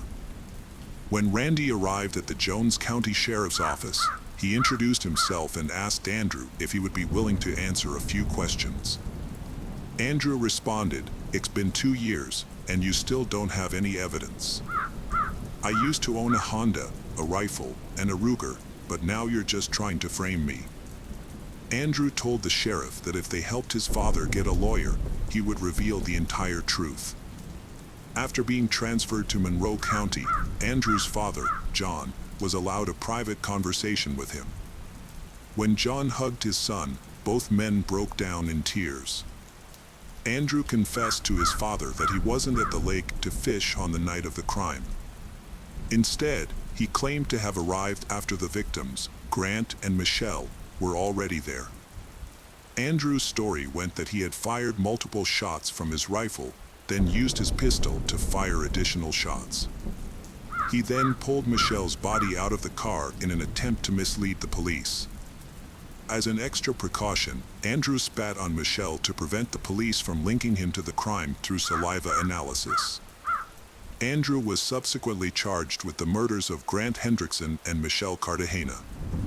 The police gathered additional evidence to support his confession, including tracing the ownership of the rifle and pistol used in the crime. Forensic examination of the guns confirmed that they were indeed the ones used to kill Michelle and Grant. Andrew Cook's DNA was matched to the saliva found on Michelle's body, further implicating him in the crime. The trial took place in 1998, during which John Andrew, Andrew's father, spoke and apologized to the families of the victims, Grant and Michelle. He acknowledged that his apologies would not bring them peace and expressed regret for not recognizing the evil that had consumed his son. Andrew Cook was found guilty on March 19, 1998, and was sentenced to death. He exhausted all his appeals, and the execution was scheduled for February 22, 2013. However, 3 days before the scheduled execution, Andrew's attorneys filed a clemency appeal, arguing that he was mentally unstable and required treatment. The State Board of Pardons and Paroles considered the appeal but ultimately voted against clemency. On February 22, 2013, Andrew Cook's family visited him in prison to bid their final farewell. Before his execution, he was granted the opportunity to choose his last meal, which consisted of a steak, baked potatoes, fried shrimp, lemon pie, and soda.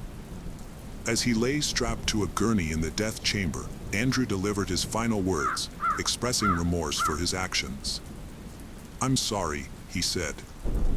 "I won't ask you to forgive me, as I struggle to forgive myself." He then thanked his family for their unwavering support and apologized for the pain he had caused them, stating, "I'm sorry I took so much from you all." At 11:08 p.m., the lethal injection was administered. 14 minutes later, Andrew Cook, 38, was pronounced dead. Following the execution, Mary Hendrickson, the mother of one of the victims, expressed relief that justice had finally been served after 18 long years. The case of Christy Wilson. Christy Wilson was born on January 10, 1978, in San Jose, California. She attended Gunderson High School and later earned a business degree from California State University, Chico. Her parents, Debbie Boyd and Patrick Boyd, described her as an exceptional student and athlete. After college, Christy landed a job at a tech company near Sacramento, where she worked until the high-tech crisis led to her job loss. In her free time, she enjoyed playing blackjack at a local casino, where she met her boyfriend, Danny Berlando. Initially, Christy's relationship with Danny was quite harmonious, and her family and friends thought they made a great couple. However, things took a turn for the worse after they moved to Sacramento together. Christy started showing up with bruises, but she wouldn't talk about how she got them. Following her job loss, Christy returned to her parents' home in San Jose. She eventually received a job offer in San Francisco and decided to start fresh. On October 4, 2005, Christy Wilson went to Sacramento to collect her remaining belongings. However, just 2 days later, her boyfriend Danny Berlando contacted her parents to report that she had vanished. He claimed to have searched for her by contacting local jails, hospitals, and friends before reaching out to them. The police were also informed about Christy's disappearance. According to Danny, Christy visited his apartment on October 4th. He then went to dinner with his family, while Christy went to the Thunder Valley Casino. This was the last time he saw her. It's worth noting that Danny's family didn't get along with Christy, which is why he attended the family dinner without her. The tension between their families was due to concerns about Christy's safety. Christy's family had noticed bruises on her body, suggesting that Danny had been physically abusing her. Christy's stepfather, Patrick Boyd, was particularly upset when he found out about the abuse. He wanted to confront Danny, but Christy's mother, Debbie Boyd, intervened to prevent a confrontation. Danny Berlando was 31 years old when Christy disappeared. He had recently lost his job as a car salesman. About a month prior to Christy's disappearance, the police were called to their residence after neighbors reported hearing Christy screaming. Although the police found that they had been arguing, they made up quickly and no further action was taken. When Christy went missing, Danny was the primary suspect due to their previous altercation. His decision to wait nearly 48 hours before reporting her missing to the police raised suspicions that he might have used this time to destroy evidence. However, Danny cooperated fully with the investigation, allowing police to examine his phone records, credit card activity, computer, apartment, and car. Despite being a suspect, no evidence of foul play was found.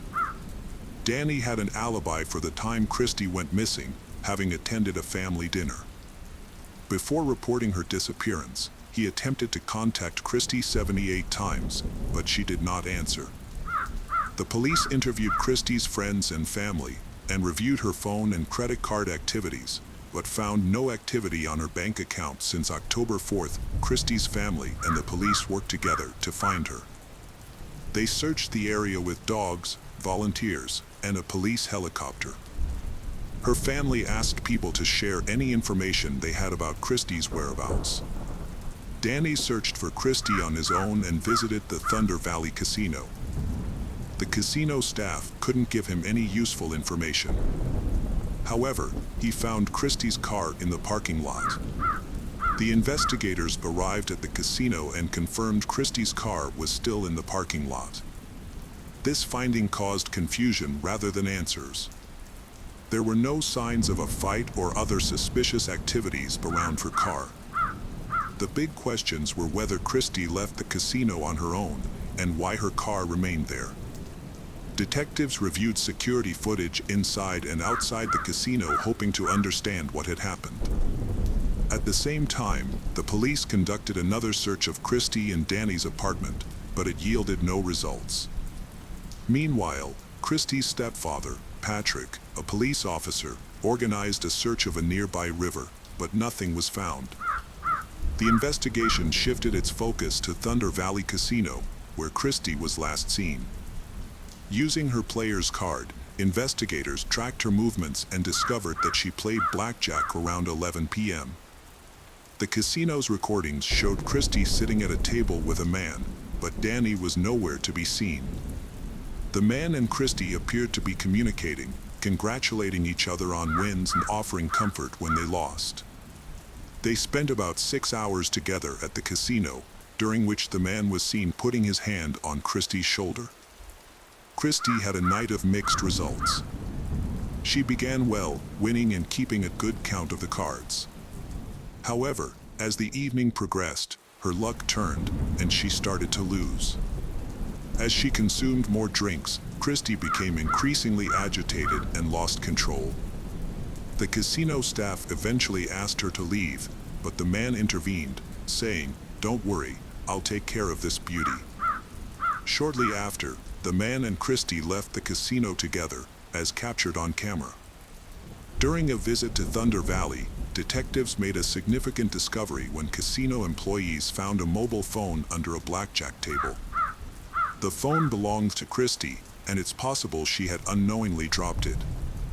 This development hindered the police's plan to track Christie's location through her phone. Further investigation of the CCTV footage revealed that Christie and a man she had met at the casino left the blackjack table and went to the parking lot 4 minutes later. A white car, later identified as belonging to the man, left the parking lot, while Christie's vehicle remained in place. The detective suspected that Christie might have left with the man in his car. The police needed to determine whether Christie had willingly accompanied the man or if he had forced her into the car. After analyzing players' card data, detectives identified the man as Mario Flavio Garcia, a 53-year-old family man from Auburn with a successful IT career. As the investigation progressed, the detectives discovered that the white car seen in the CCTV footage belonged to Mario Garcia, making him the primary suspect in Christie's disappearance. However, the footage showed that Mario Garcia appeared to be alone in the car when he left the parking lot, and Christie never returned to her vehicle. Mario Garcia had stayed in the parking lot for 3 minutes and 41 seconds, raising questions about what might have occurred between him and Christie during that time. Detectives investigating Mario Garcia's life discovered a stark contrast between his public and private persona. While he was a respected community member and football coach, he also had a dark history. 25 years prior, Mario had been arrested for kidnapping his ex-girlfriend, taking her to a secluded location, and forcing her into a sexual act at gunpoint. Despite the severity of the crime, the case was plea bargained down to assault with a deadly weapon, resulting in a lenient sentence of 18 months probation. This was not the only instance where Mario's caught the attention of police. In another incident, Mario was involved in a tumultuous relationship with Lynette Smith. In 1979, Mario, Lynette, and her mother, Violet Davis, spent Christmas together. After dinner, the three of them got into Lynette's car, which subsequently crashed into a river near Oakland Airport. Mario, the sole survivor, claimed Lynette was driving, but investigators could not confirm this. Violet Davis's body was found in the car, while Lynette's body was not recovered until a week later. The incident was initially believed to be an accident, and no one was charged in connection with the deaths. After collecting the available information, investigators interviewed Mario about Christie Wilson. He maintained he was unaware of her disappearance and stated that they left the casino together, parted ways politely after exchanging goodbyes, and went in different directions. Although he claimed to have headed home immediately, his words couldn't be confirmed or disputed through the casino's CCTV footage. Nonetheless, by reviewing security recordings from surrounding locations, investigators ascertained Mario lied. CCTV evidence outside of the casino caught Mario heading the opposite way of his claimed direction after they were separated. Mario claimed to have gone straight home and fallen asleep at 8:30 a.m. after leaving the casino. However, his wife refused to cooperate with the police, leaving detectives unable to verify his alibi. A review of Mario's cell phone records revealed discrepancies in his story.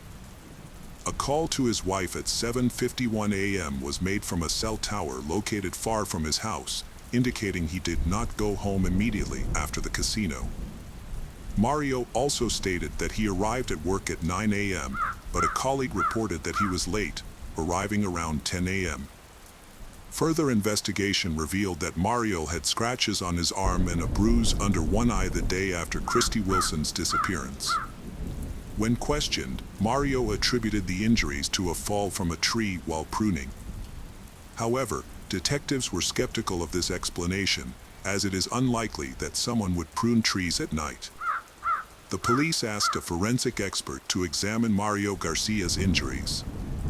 The expert found that the scratches on Mario's face and body didn't match the kind of injuries you'd get from falling out of a tree. There were 4 parallel scratches on his face, and 3 more on the left side of his chest. This was suspicious because Christy Wilson was right-handed. The police suspected Mario was involved in Christy's disappearance, so they got a search warrant for his car, home, and computer. Mario had claimed he went home after saying goodbye to Christy in the parking lot, but as investigators searched his car, they started to think Christy was probably dead. Mario had tried to clean up his car, washing both the inside and outside, and even throwing away the trunk mat. However, he hadn't been able to get rid of all the evidence. Initially, investigators found a small, unremarkable spot on the car seat that was later confirmed to be blood. However, the sample was not suitable for DNA analysis. Further examination of the vehicle revealed 2 long hairs and small blood splatters on the back door of the trunk. The hairs were matched to the missing person, Christy. Further examination of the bloodstains showed that they contained DNA from both Mario and Christy, which disagreed with Mario's statement that he and Christy had separated in the parking lot. This evidence suggested a physical altercation between Mario and Christy. A review of Mario's search history showed that he had been researching forensic toxicology and visiting websites that described how to secretly administer drugs to someone's drink on a date. This led investigators to suspect that Christy may have been a random victim who was targeted by Mario after they sat together at a table. It was possible that Mario had spiked her drink. To prove this, the police needed to find Christy's body. A thorough search of Garcia's 5-acre property was conducted, but unfortunately, no new leads were discovered. Mario Garcia was arrested and charged with kidnapping and murder despite the absence of Christy Wilson's body. He maintained his innocence throughout the trial, which began on September 11, 2006. Prosecutors presented evidence suggesting that Mario had met Christy at a blackjack table, left the casino with her, attacked and killed her, and then hid her body. During the trial, Mario questioned the validity of the evidence, pointing out that only Christy's DNA was found on his car door, while the DNA of his family members and others who had been in the car was not detected. He suggested that the police had planted Christy's DNA as evidence. Mario stated to the court that he would not request leniency or pardon, claiming that he was innocent and did not commit the crime. However, the jury found him guilty on January 11, 2007, and he was sentenced to 59 years to life in prison. After the sentencing, Christy's family held out hope that Mario Garcia would finally reveal the location of her body. However, he refused to cooperate. As the years went by, the family struggled to move on with their lives, which had been forever changed by the traumatic experience. Mario's repeated appeals only added to their distress, despite being unsuccessful. The ongoing appeals prevented the family from finding closure and moving on with their lives. In 2018, Mario offered to provide information about Christy's body in exchange for an early release from prison. However, Christy's mother, Debbie Boyd, was unwilling to negotiate with him. She felt that using her daughter's body as a bargaining chip would be unacceptable. The police then turned to Mario's family for assistance, knowing that his ex-wife, Jean, had divorced him after his imprisonment. Jean eventually lost faith in her ex-husband and began to suspect that he was involved in Christie's disappearance and death. As part of their investigation, police spoke with Mario Garcia's sons, Chris and Andy, asking them to recall any details about the days surrounding Christie's disappearance and their father's subsequent arrest. The police were particularly interested in learning about any changes in Mario's behavior during that time. Chris remembered that he had a football game around that time and saw his father working frantically on a tractor on their plot. Mario's eyes had a wild, frantic look that caught Chris off guard. When Chris asked his father to attend his game, Mario firmly refused, saying he's not going. This response struck Chris as out of character for his father. At the request of investigators, Chris accompanied them to his childhood home. Chris showed them the exact location where he had seen his father working on the tractor, which was next to a detached garage near the road, approximately 100 yards from the Mario residence. It became clear that Mario had made a significant effort to conceal any evidence, taking advantage of the 4 or 5 days he had to cover his tracks. Notably, police had previously searched the Mario property with police dogs in 2005, but had found nothing at the time. In a new development, investigators took a different approach in August 2020. They hired a company that specializes in ground-penetrating radar technology to scan the 5-acre property owned by Mario Garcia. The technicians identified 8 potential locations with voids or pockets beneath the surface. After digging at the first 2 sites, they found nothing. However, at the 3rd location, which was the same spot where Mario Garcia had been digging with a tractor, the police discovered a skeleton. Further examination confirmed that the remains belonged to Christy Wilson, 15 years after she went missing. Although the exact cause of Christy's death remains unknown, experts determined that she had suffered a broken arm and nose.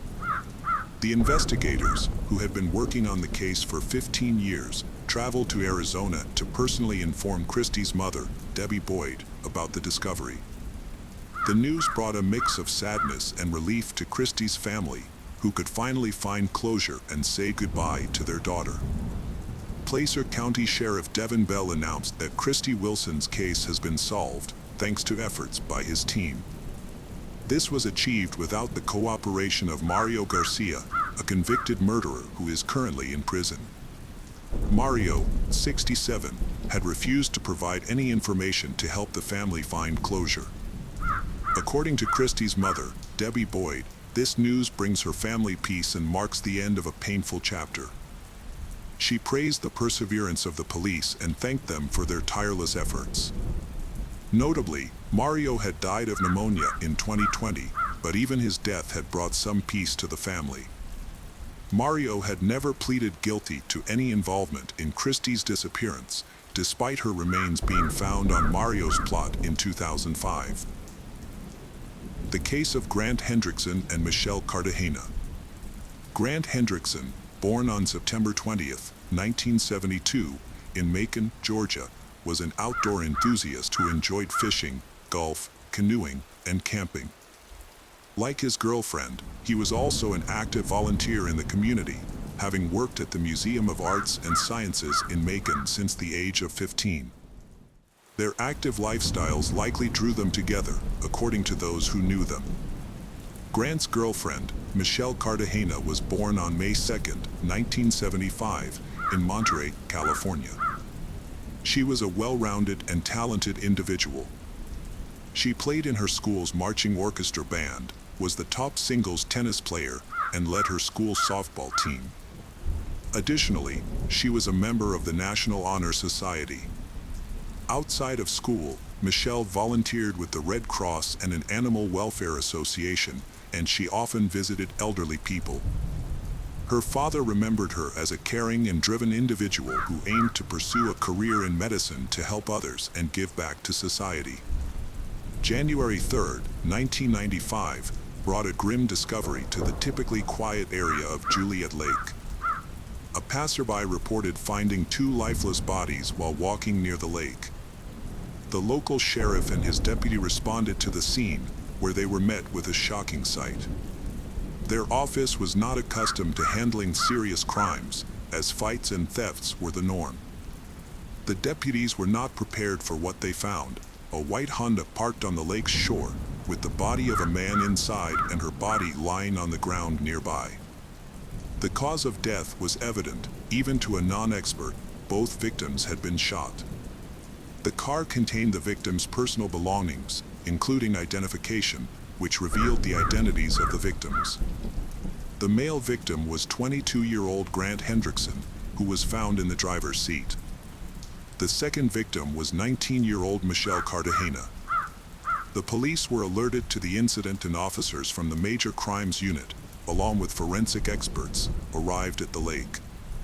The detectives' attention was immediately drawn to Michelle's body, which was partially exposed with her skirt pulled up, suggesting a possible motive for the crime. An examination of the car revealed bullet holes, leading detectives to believe that the perpetrator had opened fire on them while they were inside. Grant was hit by 3 bullets and had no chance of survival. Michelle was shot twice and likely remained conscious as the perpetrator pulled her from the car.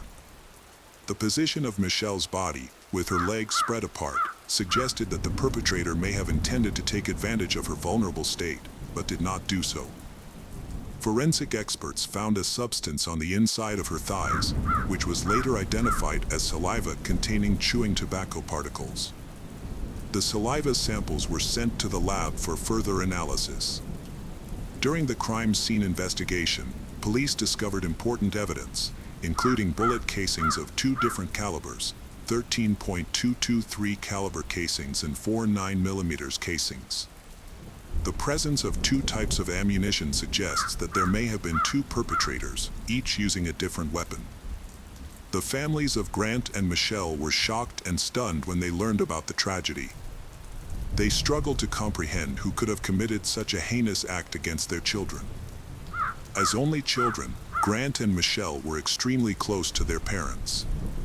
They had been dating for over a year and had already made plans for their future together, including their upcoming wedding. When detectives couldn't identify any enemies or suspects through family and friends, they began investigating further. They visited Mercer University in Macon, where Grant and Michelle were classmates, to gather more information and piece together the events surrounding the tragedy.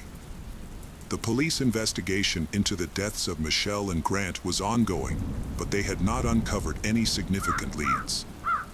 Both victims were well liked and respected at the university, with no known conflicts or enemies. Initially, detectives considered the possibility that the killer might have been a man who had romantic feelings for Michelle and was rejected, but this theory was not substantiated and was eventually set aside. A visit to Mercer University did not yield any useful information for the police.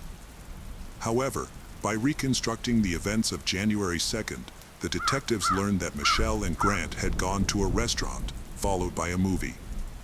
After the film, they headed to a holiday camp at Juliet Lake. The camp was open to the public 24/7 and featured a boat launch, parking area, small dock, and picnic tables. Since it was a free public space, there was no staff or security present on the night of the crime.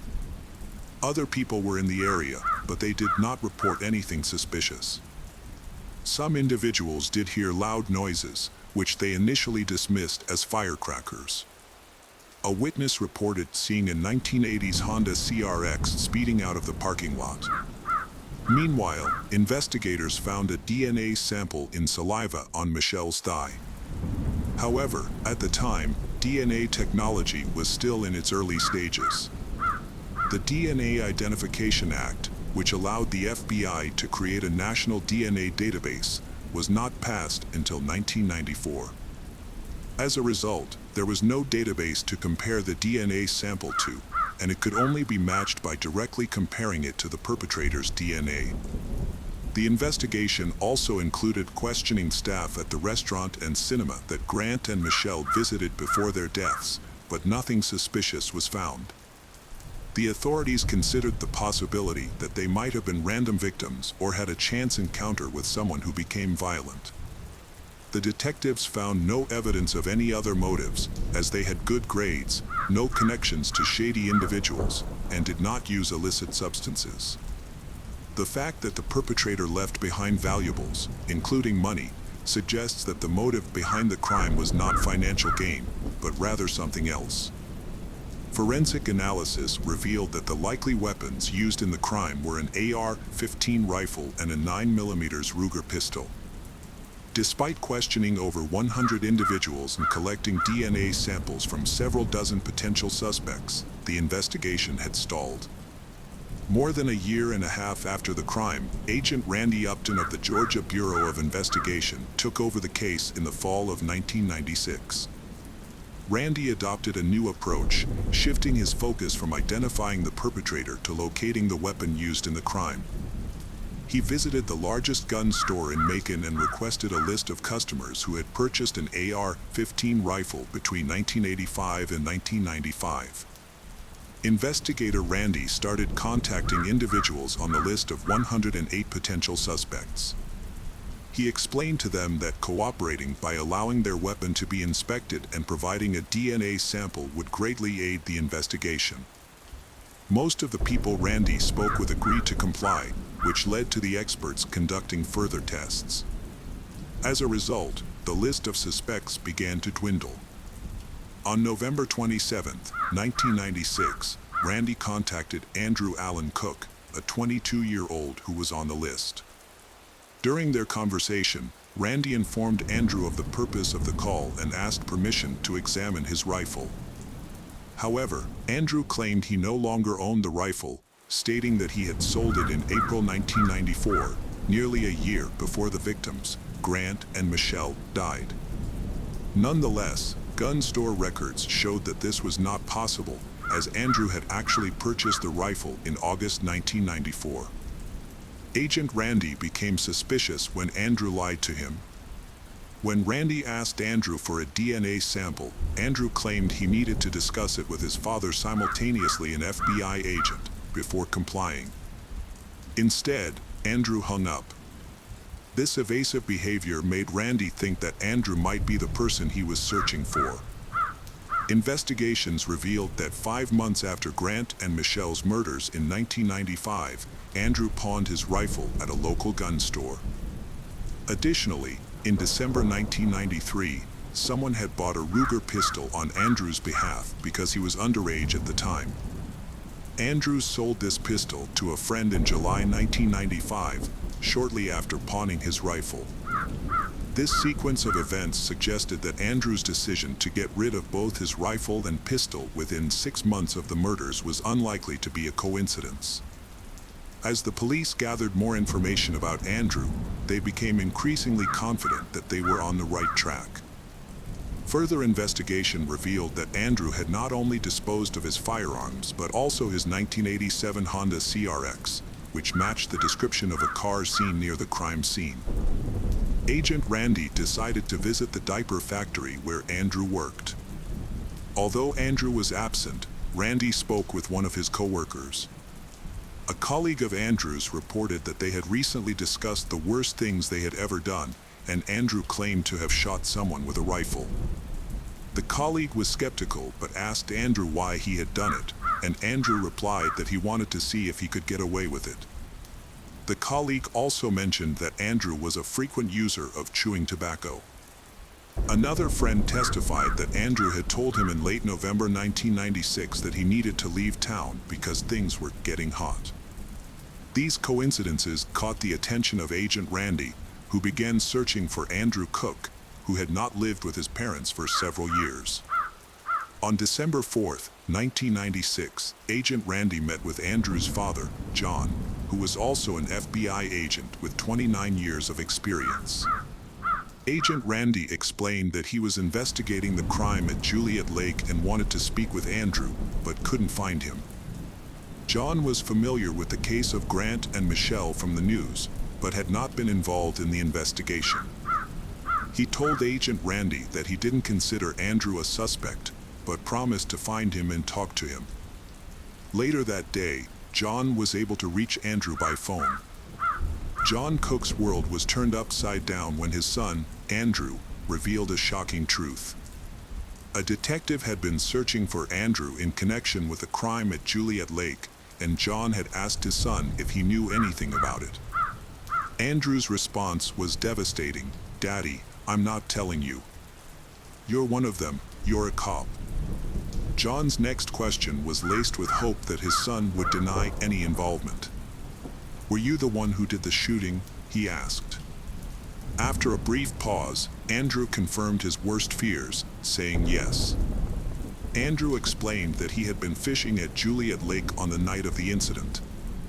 A couple had arrived, and he had gotten into an argument with the driver, Grant. According to Andrew, Grant had threatened him with a pistol, prompting Andrew to grab his rifle and commit an irreversible act. John urged his son to turn himself in to the authorities, but Andrew refused, saying he would rather disappear.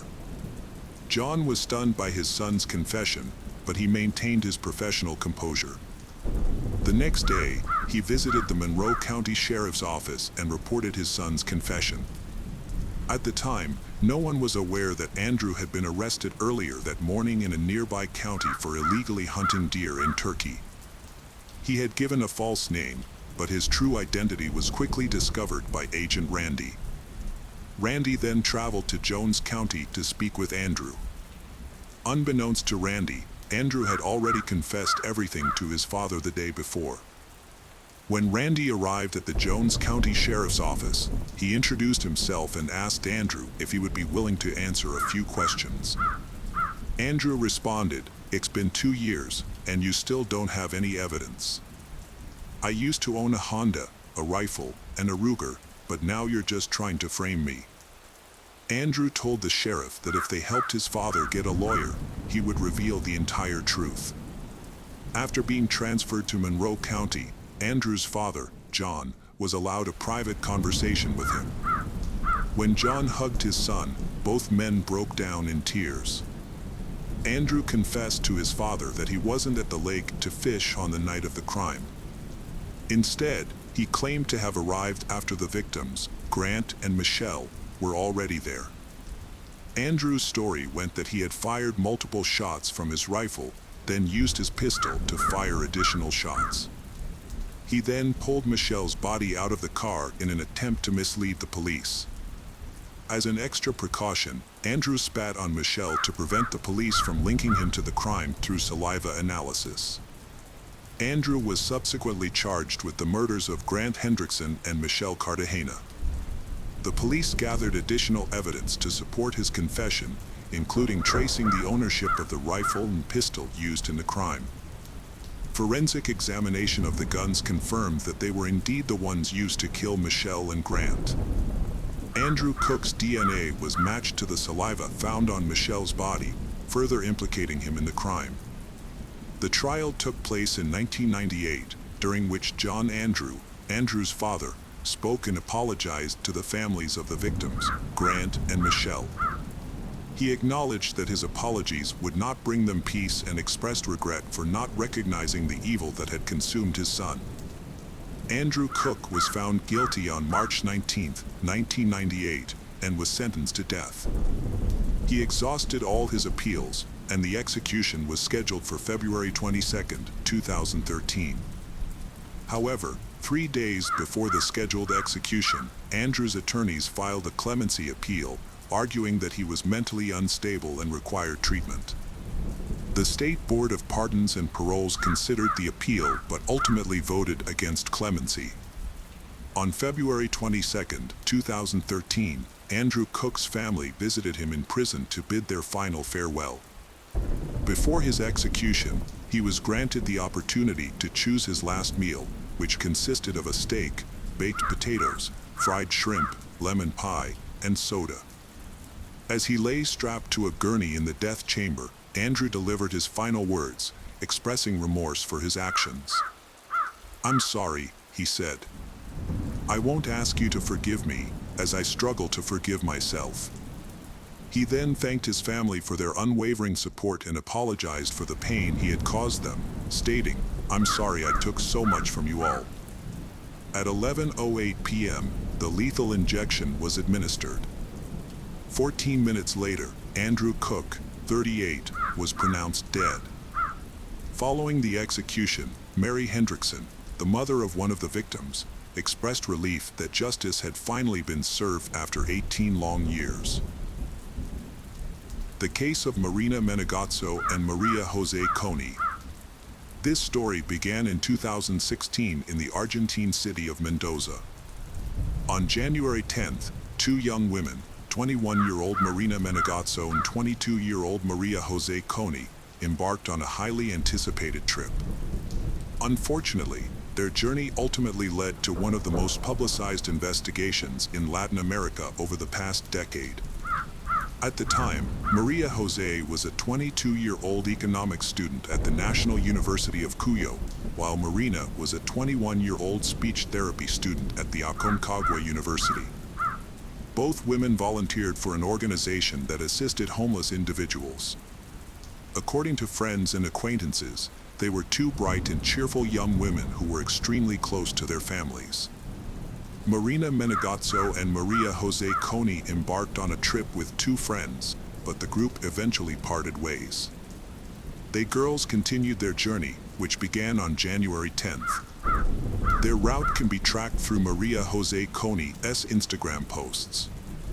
On January 13th, they were in Cusco, Peru, an ancient city that was once the capital of the Inca Empire.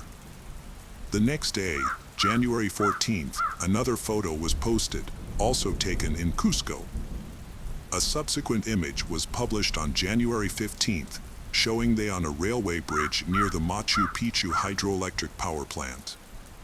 Machu Picchu is a famous ancient Inca city, often referred to as the city above the clouds, and is a UNESCO World Heritage Site. Maria Jose Coney and Marina Menegazzo had about 10 days of vacation left and were in no rush to return home. They decided to revisit Monteñita, the town in Ecuador where their trip had begun. On February 22nd, Maria Jose Coney posted a photo of herself with Marina Menegazzo on Instagram, which would be her last post. On the same day, they contacted their families in Argentina to let them know they would be returning soon. They planned to take a bus from Ecuador to Lima, Peru, where they would spend the night at a friend's house. From Lima, they would fly to Santiago, Chile on February 25th, and then take a bus to their hometown of Mendoza, Argentina. They informed their relatives that they would be unreachable by phone for a few days due to poor signal reception. However, when their relatives tried to contact them, they were unable to get in touch. As the days passed, there was no activity on Maria Jose Coney and Marina Menegazzo's social media accounts, causing their relatives to become increasingly worried. Marina Menegazzo's sister took to social media to raise awareness about their disappearance. She posted a photo of the girls with a message stating that they had gone missing on Monday, the 22nd, in Monteñita, Ecuador, and asked people to share the information. The families were eager to know if they had left the country and boarded a flight, but their attempts to contact the airline were met with no response. The family of Maria Jose Coney and Marina Menegazzo tried to get information from they were supposed to stay with before leaving, but they claimed they never showed up. The family then reported they missing to the emergency services in Ecuador and also contacted the Argentine consulate for assistance. The Argentine consulate got involved on February 27th and sent the fingerprints to Ecuador. This was done because a few days earlier, on February 25th, an unidentified woman's body was found in Monteñita and taken to Guayaquil. The authorities compared the fingerprints from Argentina with those of the unidentified body and confirmed that the body was that of Maria Jose Coney. On Saturday, February 27th, police investigated the area where Maria Jose Coney's body was discovered and found the body of Marina Menegazzo just 43 yards away. Like Marina Menegazzo's body, Maria Jose Coney's was also wrapped in a plastic bag and duct tape. According to the Ecuadorian police, the killer attempted to conceal Marina Manazzo's body by placing an object on top of it, which initially prevented its discovery. During the autopsy, the medical expert determined that Maria Jose Coni's death was caused by severe blunt force trauma to the head. Her injuries also included a broken leg, a broken toe, and what authorities described as genital injuries. Additionally, markings on her wrist suggested that she had been restrained. Marina Manazzo died from 6 stab wounds to the neck and had similar wrist markings, indicating that she had also been tied up. Their deaths occurred on February 23rd. Toxicology tests revealed that their blood contained a high amount of a psychiatric medication. Based on the circumstances of their deaths, police believe that they had not taken the medication voluntarily and may not have even known they had ingested it. It is likely that someone had mixed the medication into their food or drinks without their knowledge. A breakthrough in the case came just 24 hours after the discovery of the second body. The President and Interior Minister of Ecuador announced that the police had made an arrest, sparking mixed emotions among the victims' families. Alberto Segundo Mina Pon, 33, and Aurelio Eduardo Rodriguez, 39, were taken into custody and quickly confessed to the crime, revealing the events that had transpired. Physical evidence found at the home of one of the suspects, Mina Pon, included bloodstains. The police also recovered Marina's phone, backpack, and other belongings near the house. The rapid arrest and immediate confession of the men were met with skepticism by those following the case, leaving many with unanswered questions. Ecuador's Minister of the Interior, Jose Serrano, claimed that they checked out of their hotel room on February 22nd at 2 p.m. According to the men's story, they had their money stolen at the hotel, prompting them to hitchhike to Lima. However, the hotel owner disputed this claim, stating that there was no evidence of theft. Marina Manazzo and Maria Jose Coni's families found this explanation hard to believe, particularly since they had credit cards that they could have used if they encountered financial difficulties. The lack of activity on the credit cards suggested that either someone stole both the cash and cards or that the men's story was not true.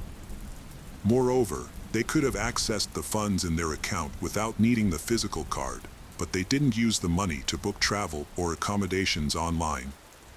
According to Ecuador's Minister of the Interior, Marina Manazzo and Maria Jose Coni's entered a bar and requested 2 glasses of water because they were thirsty and had no money. The bar owner corroborated this account, stating that she provided them with water due to their financial situation. However, it remains unclear whether the money was actually stolen. The minister continued by referencing the testimony of the suspects, who had already confessed to their guilt. One of the suspects, Pon, stated that around 8 p.m. on that day, Rodriguez informed him about 2 Argentinian girls in a bar. Pon and Rodriguez approached they and started a conversation, during which Marina Manazzo and Maria Jose Coni explained that they were hitchhiking to Lima because they lacked the funds for a bus ticket. This version of events raises several questions. They had purchased plane tickets from Lima to Santiago, Chile, which is over 1,000 miles away. It seems illogical that they would try to save money by hitchhiking and risk missing their flight, which was scheduled for February 25th. This conversation with Pon allegedly took place on the evening of February 22nd, making their decision even more puzzling. However, local police found witnesses who corroborated this unusual story. Since Marina Manazzo and Maria Jose Coni had no money for a hotel or hostel and needed a place to stay for the night, Pon offered to let them stay at his house. They accepted his offer. A taxi driver was found who confirmed that he drove Marina Manazzo, Maria Jose Coni, and Pon to Pon's home. This picture is of the house where Pon resided. After that, Pon returned to the bar with Rodriguez, as reported by Ecuadorian authorities, and continued drinking. Meanwhile, Marina Manazzo and Maria Jose Coni were left alone in the house. The intoxicated men returned home around 2:30 a.m., but Marina Manazzo and Maria Jose Coni were no longer there. The police investigation revealed that Marina Manazzo va Maria Jose Coney had visited a nearby store to purchase soda before returning to the house. A store cashier confirmed this, indicating that Marina Manazzo va Maria Jose Coney still had some money on them. According to Pon's account, when they returned to the house, he stayed in one room with Maria Jose Coney, while Rodriguez was in another room with Marina Monago. Pon admitted that he attempted to persuade Maria Jose Coney into a romantic encounter, but she resisted and tried to leave. In a fit of rage, Pon grabbed a stick and struck Maria Jose Coney on the head, killing her instantly. At the same time, he heard a scream coming from the other room. Upon entering the room, he found that Rodriguez had also taken Marina Monago's life. Rodriguez immediately fled the scene, leaving Pon to contemplate how to dispose of the bodies. Pon attempted to erase all evidence from the house by wrapping the bodies in plastic bags and duct tape. In the afternoon, he borrowed a cart from an acquaintance and transported the bodies to a wasteland near the ocean shore, approximately 440 yards from his home. It is essential to note that this account is the official version provided by the Ecuadorian authorities. However, this narrative leaves several questions unanswered, including the origin of the marks on her wrists and the presence of a potent drug in the blood of both girls, as revealed by toxicological analysis. Her family questioned the Ecuadorian authorities' account due to numerous inconsistencies in the case. They suspected a possible connection to human trafficking and believed the authorities might be protecting someone. The family's doubts were fueled by several factors. They had run out of money but did not use their credit cards, suggesting that they may have been coerced or deceived.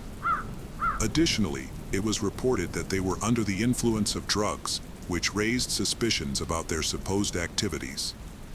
Notably, the only people who claimed to have seen Marina Manazzo and Maria Jose Coney on the day of their disappearance were a select few who corroborated the authorities' version, including the owner of the bar, a taxi driver, and a cashier who allegedly sold soda to one of they.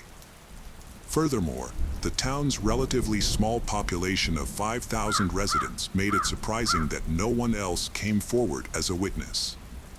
The families of the victims were confused by several aspects of the case. They couldn't understand why the bodies were found 2 days apart, despite being only 43 yards away from each other. It also seemed strange that Marina Manazzo va Maria Jose Coney had sought help from Pon and Rodriguez, rather than approaching one of the many Argentine tourists in the area. The brother of one of the victims reported seeing used syringes on the floor when he was taken to the crime scene by the Ecuadorian police.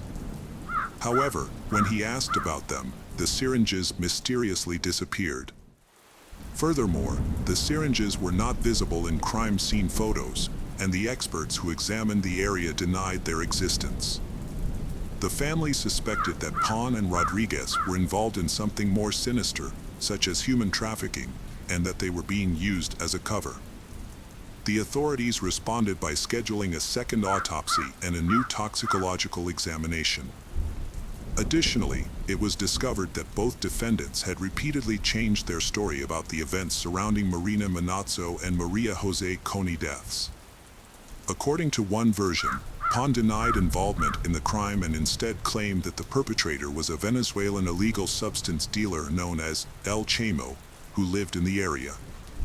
However, when questioned by the police, El Chamo denied any involvement and offered to take a polygraph test or provide a DNA sample to prove his innocence. The crime scene yielded several DNA samples, including those from Pon and the deceased girls, as well as some unidentified samples. Further testing revealed that the unidentified samples did not match Rodriguez, who was suspected of being Pon's accomplice, nor El Chamo, who was ultimately ruled out as a suspect. A second autopsy, conducted by Argentine experts, revealed that the girls were in a state of vulnerability and unable to defend themselves before their deaths. The autopsy also confirmed that they were subjected to forced intimacy before being killed. The autopsy revealed additional details, including that Maria Jose Coney had bruises and scratches only on one side of her body, suggesting she may have been ejected from a moving vehicle. Furthermore, a new toxicological analysis confirmed that both girls had been given a potent psychiatric medication that can impair a person's willpower. A disturbing reaction swept across Latin America following the incident. Unfortunately, the public's response often blamed the victims, and in this case, they were held responsible for their own deaths. Not only were they criticized by ordinary internet users, but also by well-known public figures. During the same time, Berlin hosted a tourism fair where Rira gave an interview to a German news agency. Her comments were alarming, as she stated that the deaths were inevitable given the way they traveled. She also revealed that she had never visited Montenegro, a popular tourist destination, because it didn't match her social status. These comments were essentially victim blaming at the state level, which is a sad and concerning fact. Following an interview with Riva Dera, the Ecuadorian government issued an apology to the families of Marina Manazzo and Maria Jose Coni, and one woman was fired. Among those heavily criticized was Argentine psychiatrist Hugo Narton, who described they as favorable victims and implied that they provoked others to commit crimes. However, after intense backlash, Dr. Narton claimed he had been misunderstood and emphasized that he never intended to excuse or absolve criminals of their responsibilities. A Paraguayan student, Guadalupe Aosta, wrote a Facebook post in response to online comments that blamed Marina Manazzo and Maria Jose Coni for their tragic fate. The post went viral, receiving over 700,000 reposts in the first week. It began with the haunting words, "Yesterday, I was killed." The post went on to describe the violent events. "I refused to be touched, and they smashed my skull open with a stick, leaving me broken. They put me in a black plastic bag, sealed with duct tape, and threw me on the beach, where I was later found a few hours later. The aftermath of my death was more devastating than the act itself. When my body was found, no one bothered to investigate who had taken my life. Instead, I was bombarded with irrelevant and insensitive questions. What was I wearing? Why was I alone? Why did I, a woman, dare to travel by myself? I was in a high-risk area, so what did I expect? The authorities even had the audacity to suggest to my parents that I must have done something wrong, that I must have broken some rule. In death, I realized that I was not considered equal to a man. My demise was somehow my fault, and that's the narrative that would be perpetuated. But if the headlines had read, 2 young men found dead, the public would have been outraged, demanding justice and severe punishment for the perpetrators. The response would have been vastly different if I were a man. I'm speaking out for myself and for all the women who have been silenced, marginalized, and oppressed. I'm speaking out for every woman who has had her dreams crushed and her life destroyed. I urge you to raise your voice, to fight for justice and equality. I'll be with you in spirit, and I promise that one day, there will be so many of us standing together that our voices cannot be silenced." The trial started on August 8, 2016, but was marred by several setbacks. The prosecutor changed 3 times, causing significant delays in the process. Despite these challenges, the prosecution presented a substantial amount of evidence, including witness statements and over 200 physical items collected from the crime scene. The police had found some of the victim's personal belongings, biological fluids, and phones at the house where the crime took place and in the surrounding area. During the trial, Pon maintained his innocence, claiming that his earlier confession was made under police pressure. This statement only reinforced the suspicions of the victims' families that the Ecuadorian authorities were withholding information. Meanwhile, Rodriguez altered his testimony, suggesting that Colombian dealers of illicit substances were involved in the deaths. In the trial's first week, the prosecutor revealed that he suspected additional individuals were involved in the case. This suspicion was based on the discovery of 3 more male DNA samples at the crime scene, in addition to the DNA of Rodriguez and Pon. Ultimately, the court found both Pon and Rodriguez guilty, sentencing them to 40 years in prison, the maximum penalty allowed under Ecuadorian law. In November 2016, Ecuadorian authorities arrested José Luis Pérez Castro, a 34-year-old man, after finding his DNA at the crime scene. Castro's defense team claimed that he had lived in the house a few weeks prior to the incident and that his DNA was present due to a dental infection. They alleged that he had spat blood onto the wall as a result of this infection. However, the defense's explanation for the presence of Castro's DNA on the victims' bodies was that he must have touched an object or piece of furniture that the police had also handled, thereby transferring his DNA. This argument began to fall apart when a dentist testified in court. It was revealed that Castro had contacted the dentist 2 weeks after the bodies of Marina Manazzo and Maria Jose Coney were discovered, asking for a note to confirm his alleged dental infection. The dentist refused to provide the note, as he found no evidence of any health issues during his examination of Castro. A man was ejected from a dentist's office after seeking a medical certificate. The dentist refused to issue one, explaining that there needed to be an underlying medical condition causing pain, which he didn't observe. This denial dismantled his defense. Meanwhile, while awaiting trial, Castro broke prison rules by posting on social media about his situation. In a statement, he expressed confidence that God would ultimately prove his innocence. Despite his persistent claims of innocence, Castro was ultimately found guilty and received a 40-year prison sentence, just like two others, Alberto Pon and Eduardo Rodriguez. The case of Jessica Paget. Jessica was born on December 15, 1980, in Pennsylvania, where she spent her entire life. As a child, she was energetic and cheerful. However, her parents, Thomas and Danelle, divorced when she was young. Her mother later remarried, and Jessica formed a close bond with her stepfather, whom she considered her second father. After graduating from high school in 1998, Jessica attended college to study preschool education. It was during this time that she met her future husband, Michael Paget. They began dating, moved in together, and had 2 children over the course of their 8-year relationship. Although they didn't get married until August 2014, Michael was a caring father and husband. However, like any family, they experienced ups and downs in their relationship.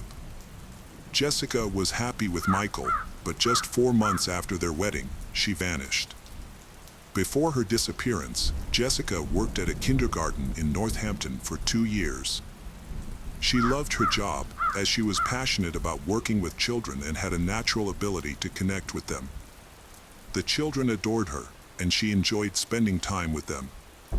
On November 21, 2014, Jessica dropped off her older children at school and then headed to work with her younger son, who attended the same kindergarten. It was a typical day, with no indication of the trouble that was to come. Jessica asked her administrator if she could take a short break from work to send a fax to her mother's house in a rural area near Northampton. The administrator agreed, and Jessica left her son at kindergarten before driving to her mother's house. She was expected to return to work within 30 minutes, but an hour passed and she didn't come back. Her colleagues tried calling her, but she didn't answer. When Jessica failed to return, the kindergarten administrator contacted her husband, Michael, to ask if he knew where she was. Michael said he was at work and hadn't heard from her. He tried calling her, but all his calls went straight to voicemail, which was unusual for Jessica as she always answered calls from her family. Michael then called his mother-in-law, Danelle, who was in Florida, to see if Jessica had contacted her. However, Danelle hadn't heard from her daughter all day and was immediately worried. She suggested that Michael call her husband, Greg, who was Jessica's stepfather, to see if he had any information. However, Greg reported that he hadn't seen or spoken to Jessica that day. As the minutes ticked by, Jessica's relatives grew increasingly worried. After numerous failed attempts to contact her, Danelle took a flight to Pennsylvania to search for her daughter. Meanwhile, for hours after Jessica disappeared from work, her husband Michael reported her missing to the police. He expressed his concern that Jessica would never leave their children voluntarily, leading him to fear the worst. The police promptly launched an investigation, distributing Jessica's description to all nearby stations. She was described as 5 feet 4 inches tall, weighing 130 pounds, with a footprint tattoo on her shoulder, brown hair, and hazel eyes. At the time of her disappearance, she was wearing gray sweatpants and a black hoodie with the words "Duck, Duck, Goose" on the front and "Staff" on the back. A thorough search of local hospitals and morgues yielded no results. Detectives worked to determine Jessica's whereabouts, interviewing her co-workers in the process. However, everyone they spoke to reported that Jessica had no enemies and was well liked by her colleagues, children, and their parents. According to her co-workers, Jessica seemed fine when she left work at lunchtime, and they noticed nothing unusual about her behavior. 2 hours after Michael reported his wife Jessica missing, the police were able to locate her phone's signal, which indicated that it was approximately 1 mile from the kindergarten where she worked. Although the data was not entirely accurate due to inherent location determination errors, it provided a general area for the police to focus their search. However, by the time they began searching, it was already nighttime. The police found Jessica's car, a white Subaru Outback, in a nearby parking lot. The vehicle was unlocked and empty, with her purse, documents, and bank cards still inside. The keys were in the ignition, and her phone was on the passenger seat next to her purse. There were no signs of a crime in the car, leaving the police with several unanswered questions. Where was Jessica, and what had caused her to abandon her car and valuables so close to her workplace? To answer these questions, the police sought CCTV footage. A camera on the back wall of a store across the street had captured the area where Jessica's car was found. After reviewing the footage with the store manager, the police saw Jessica driving into the parking lot at around 1 p.m. She got out of the car and stood by the driver's door for a short time before leaving and not returning. The investigators were baffled by Jessica's disappearance, as she had left behind her documents, phone, and keys. It was unclear whether she had intentionally gone into hiding. Surveillance footage showed Jessica walking between 2 buildings towards another parking lot, where she vanished from view due to the lack of cameras. To get a better look at the footage, the investigators made a copy of the video to review on a larger screen at the police station. The Northampton Police Department, being a small force, enlisted the help of the Pennsylvania State Police to coordinate a search effort.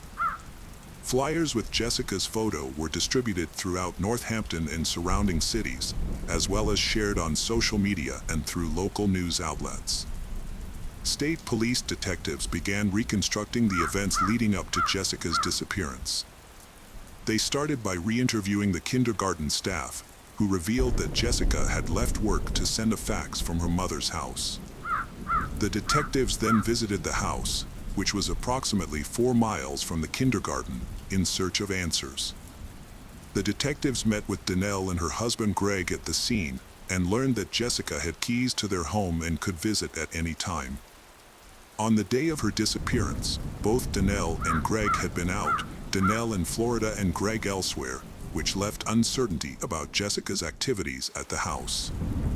They also checked Greg's fax machine for records of usage, but found that the device was faulty, which didn't provide any clear information. Jessica might have used another fax machine, but it still didn't explain why she had left her belongings in her car. The detectives decided to speak with Jessica's husband Michael, as husbands are often suspects in such cases. To confirm Michael's story that he was the first to leave the house on the day Jessica disappeared, detectives investigated his claim. It was a possibility they couldn't rule out, as statistically, a significant number of disappearances involve a partner. As they continued the investigation, the police arranged a search party, and local media alerted the public about Jessica's disappearance. Anyone with information was asked to come forward. By this point, 48 hours had passed, but no new leads emerged on Jessica's journey to her mother's house. To aid in their investigation, detectives scoured the route to her mother's house for surveillance cameras. One key location, an Exxon gas station adjacent to the main road leading to the mother's residence, had multiple cameras installed. Given the fact that this gas station was strategically situated on Jessica's stated route, the police logically inferred that if Jessica drove in the direction she said, she would be captured on camera. A review of the recording showed that her car was, indeed, captured driving by at approximately 12:56 p.m. From there, the journey to her mother's house took just a few minutes, suggesting Jessica would need to make the short trip back in order to utilize a functional fax machine, which wasn't operational at her mother's home. While fast-forwarding the tape to find a shot of the vehicle's potential return, detectives made a perplexing observation. The footage shows Jessica's white car speeding through a gas station just 14 minutes later. Notably, the car took a peculiar route, turning towards the gas station and continuing onto the other side without stopping, before heading towards the city center, where the car was later abandoned in a parking lot. Given her rapid pace, the likely reason for this unusual detour was a red traffic light at the intersection, which Jessica may have attempted to avoid by cutting through the gas station. From there, she drove onto a different road where the light was green and eventually left her car in the parking lot, where a police officer discovered it later. However, a surprising detail emerged upon closer inspection of the footage. Jessica, who was 5 feet 4 inches tall and 130 pounds, appeared to be much shorter and lighter than the person seen exiting her car. Measuring against the known height of the car, experts estimated that this person stood between 5 feet 11 inches and 6 feet 3 inches tall. Moreover, during their examination of the abandoned car, the police noticed that the driver's seat was pushed forward, which would make it uncomfortable for someone taller than 5 feet 11 inches to operate the vehicle comfortably. The police initially found it suspicious that the driver's seat was positioned for someone of Jessica's height. However, after reviewing the footage, they discovered that the person who got out of the car had adjusted the seat to its most forward position, attempting to make it seem like Jessica was driving. But this raised another question: who was the tall person seen in the footage? Michael, he, stood at around 6 feet tall. The police brought him in for questioning, and he denied any involvement in his wife's disappearance, claiming he was at work when the kindergarten staff called him. Detectives verified his alibi by interviewing his colleagues and tracking the geolocation of his phone on the day of Jessica's disappearance. The evidence confirmed that Michael was indeed at work at the time, which meant the person in the footage was not him. For days had passed since Jessica's disappearance, and her children were struggling to cope with the stress and uncertainty. Despite the ongoing search efforts, no leads had been found. Investigators re-examined the footage of someone exiting Jessica's car, but the person's identity remained a mystery. However, upon closer inspection, the officers noticed a detail they had previously missed. A minute after the unknown person disappeared from view, a white SUV, likely a Ford, left the scene. This new information led the police to Greg, Jessica's stepfather, who matched the suspect's height description and owned a similar vehicle. The police requested that Greg come to the station for questioning, leaving him shocked and dismayed to be considered a suspect in his stepdaughter's disappearance. Greg claimed that he had left his car at a service center for repairs and that a neighbor had given him a ride there to pick it up. He then stated that he had stopped at an Exxon gas station to grab a bite to eat. However, the police obtained CCTV footage from the gas station, which showed Greg driving past the station just 2 minutes after leaving the service center. It turned out that Greg had lied about stopping at the gas station. Further investigation revealed that Greg's entire story was fabricated. His neighbor denied driving him to the service center, contradicting Greg's claim. This led detectives to suspect that Greg might have been involved in Jessica's disappearance. By piecing together the evidence, investigators concluded that Greg was likely at home when Jessica arrived. It's possible that something happened, and Greg drove Jessica's car to a parking lot in the city center. The police searched Greg's house, where they found evidence that contradicted his alibi. The fax machine, which Greg claimed was not working, was found to be functional, and its usage history showed that Jessica had indeed sent a fax from the house on the day of her disappearance. Furthermore, a trash can in the basement contained napkins with bloodstains, and Greg's shoes, which were found in a dumpster on the street, had dried blood on them. Donnell reported to the police that Greg had requested an early trash pickup the day before, which seemed unusual at the time, especially since the trash can wasn't full.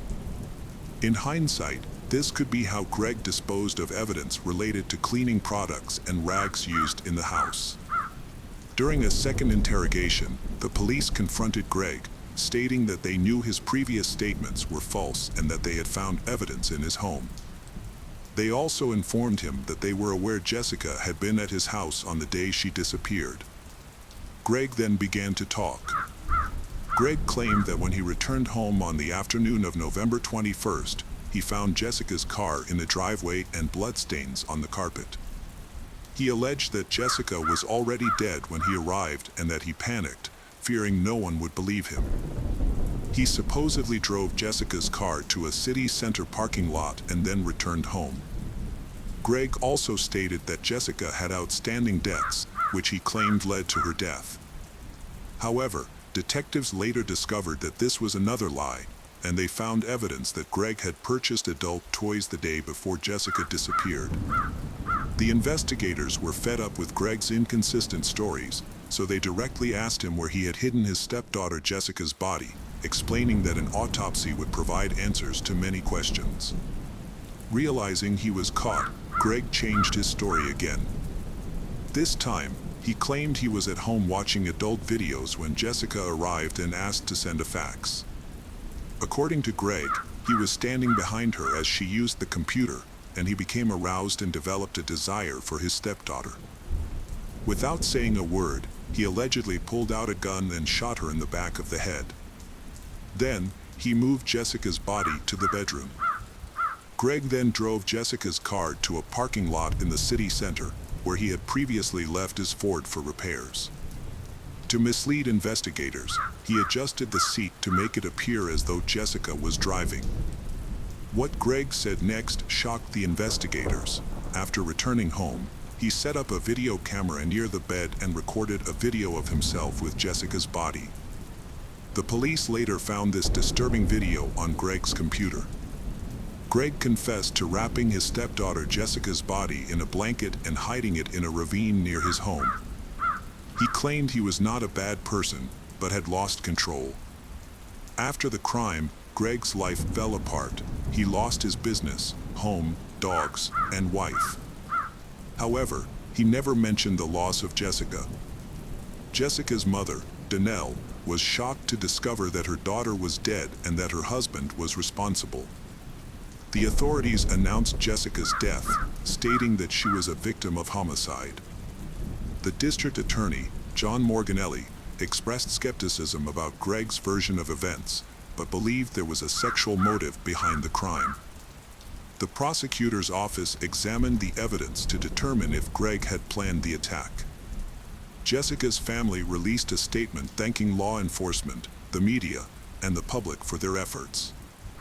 They described Jessica as a beautiful and vibrant young woman who was loved by her family and friends, and stated that her loss made the world a darker place. Gregory Gregg, 53, was charged with the murder of Jessica Pedette. Initially, investigators suspected that Greg had tried to persuade Jessica into a romantic encounter, but when she refused, he killed her to avoid exposure. However, this theory was difficult to prove due to the lack of defensive wounds on Jessica's body. She died from a single wound to the back of her head, which corroborated Greg's testimony. Under Pennsylvania law, Greg could have faced the death penalty, but since Jessica was already dead when he committed the second part of the crime, the prosecution could not pursue the death penalty. An examination of Greg and Jessica's computers and phones revealed no evidence of a relationship beyond that of stepfather and stepdaughter. The trial began in 2015. District Attorney John Morganelli noted that Greg's lawyer, John McMahon Jr., failed to submit the results of a mental health evaluation for Greg. McMahon claimed that he had Greg evaluated for a possible insanity defense, but the evaluation found that Greg did not have a diminished mental capacity, so McMahon did not use it in the trial. During the trial, the jury was forced to watch a disturbing 6-minute video that Greg had recorded, which showed him committing heinous crimes using adult toys he had purchased the day before. The jury was reluctant to view the video, but the judge ruled that they were obligated to watch it before reaching a verdict. Greg's lawyer argued that the crime was not premeditated and that his client should be charged with a third-degree crime rather than a first-degree crime. In response, Northampton County District Attorney John Morganelli presented the video as evidence to prove that the crime was, in fact, premeditated. Morganelli explained that this was necessary to convince the jurors of Greg's guilt, despite the disturbing nature of the footage. The jury delivered a unanimous verdict in just 6 minutes, finding Gregory Gregg guilty of taking Jessica's life and desecrating her body. As a result, the court sentenced him to life imprisonment without the possibility of parole. When asked by the judge if he had any final words, Greg simply replied, "No, sir. I'm just very sorry." Following the sentencing, the judge advised the jurors to seek counseling from a psychologist to cope with the traumatic case. Jessica's husband, Michael, spoke to reporters, expressing the difficulty of moving on without his beloved wife and raising their 3 children alone. He described Jessica as the most wonderful person he had ever met. In a separate matter, Danelle, Greg's wife, has initiated divorce proceedings. However, the process is proving to be complex and Greg is hindering her efforts. The case of Bobby Ann McLeod. Bobby Ann lived with her parents, Donna and Adrian, and her brother Lee in Plymouth, a lively coastal town in southwest England. On November 20th, 2021, Bobby Ann left her home around 5:45 p.m., heading to the bus stop on Sheepstore Road. She had told her father that she was going downtown to meet her boyfriend and friends, something she had done many times before. The bus stop was familiar to her, and she reached it within a few minutes. An hour and a half passed, and Bobby Ann's mother, Donna, sent her a text to check if she had arrived safely. When Bobby Ann didn't reply, Donna tried calling her, but her daughter also didn't answer. This was unusual, and Donna became worried. About an hour later, Bobby Ann's boyfriend called her parents, asking if she was at home. He was concerned because Bobby Ann hadn't shown up for their scheduled meeting, and he hadn't been able to reach her by phone. Bobby Ann's parents called all her friends, but none of them knew her whereabouts. With growing concern, they reported her missing to the police. It was already past 9 p.m. The next morning, November 21st, police along with McLeod's family and volunteers began a thorough search of the area. Flyers with Bobby Ann's picture were distributed across the city, and her disappearance was shared on social media and local news outlets. Bobby Ann's brother, Lee, made a desperate plea on social media, urging everyone in Plymouth to help search for her. He asked people to report any information or sightings to him. The police investigation revealed that Bobby Ann had planned to take a bus downtown, but she never boarded it. However, a local resident came forward, stating that he had seen Bobby Ann at the bus stop the previous evening. This new information confirms that Bobby Ann did indeed arrive at the bus stop but did not get on the bus for unknown reasons. Further evidence was found when police discovered Bobby Ann's wireless headphones in the walkway behind the bus stop. The area was sealed off, and police officers conducted a meticulous search of the surrounding area, scouring every inch for potential clues. Evidence was collected along the girl's usual route from her home to the bus stop, as well as on surrounding streets. Since Bobby N was last seen at the bus stop but never boarded the bus, and her headphones were found nearby, authorities suspected she might have been kidnapped. Investigators attempted to locate her cell phone, which was detected within the city limits, but they couldn't pinpoint its exact location. All calls to her number went straight to voicemail. The police eventually found Bobby N's phone. On November 22nd, police, family members, and volunteers conducted a thorough search of the area surrounding Bobby N's home, but unfortunately, no leads were found. The following evening, November 23rd, the police announced the discovery of a woman's body at Bavazan Beach, approximately 8 miles from the bus stop where Bobby N was last seen. The body was found in a wooded area near the shore, about half a mile inland. The body found was indeed Bobby Ann's. Her death was a devastating blow to her loved ones. A vigil was held in her memory near the bus stop where she was last seen, and the family expressed their gratitude to everyone who attended. During the vigil, Bobby Ann's mother, Donna, sent heartfelt love to her daughter. On behalf of her family, she expressed gratitude to everyone for coming together during this difficult time. She admits that although their beautiful Bobby Ann's life was taken, she will always be remembered. Bobby Ann McLeod's brother, Lee McLeod, paid a heartfelt tribute to his sister by sharing a childhood photo of the two of them. The picture showed the siblings smiling and wearing their primary school uniforms. In a message accompanying the photo, Lee expressed his grief and love for his sister. He wrote, "You didn't deserve this.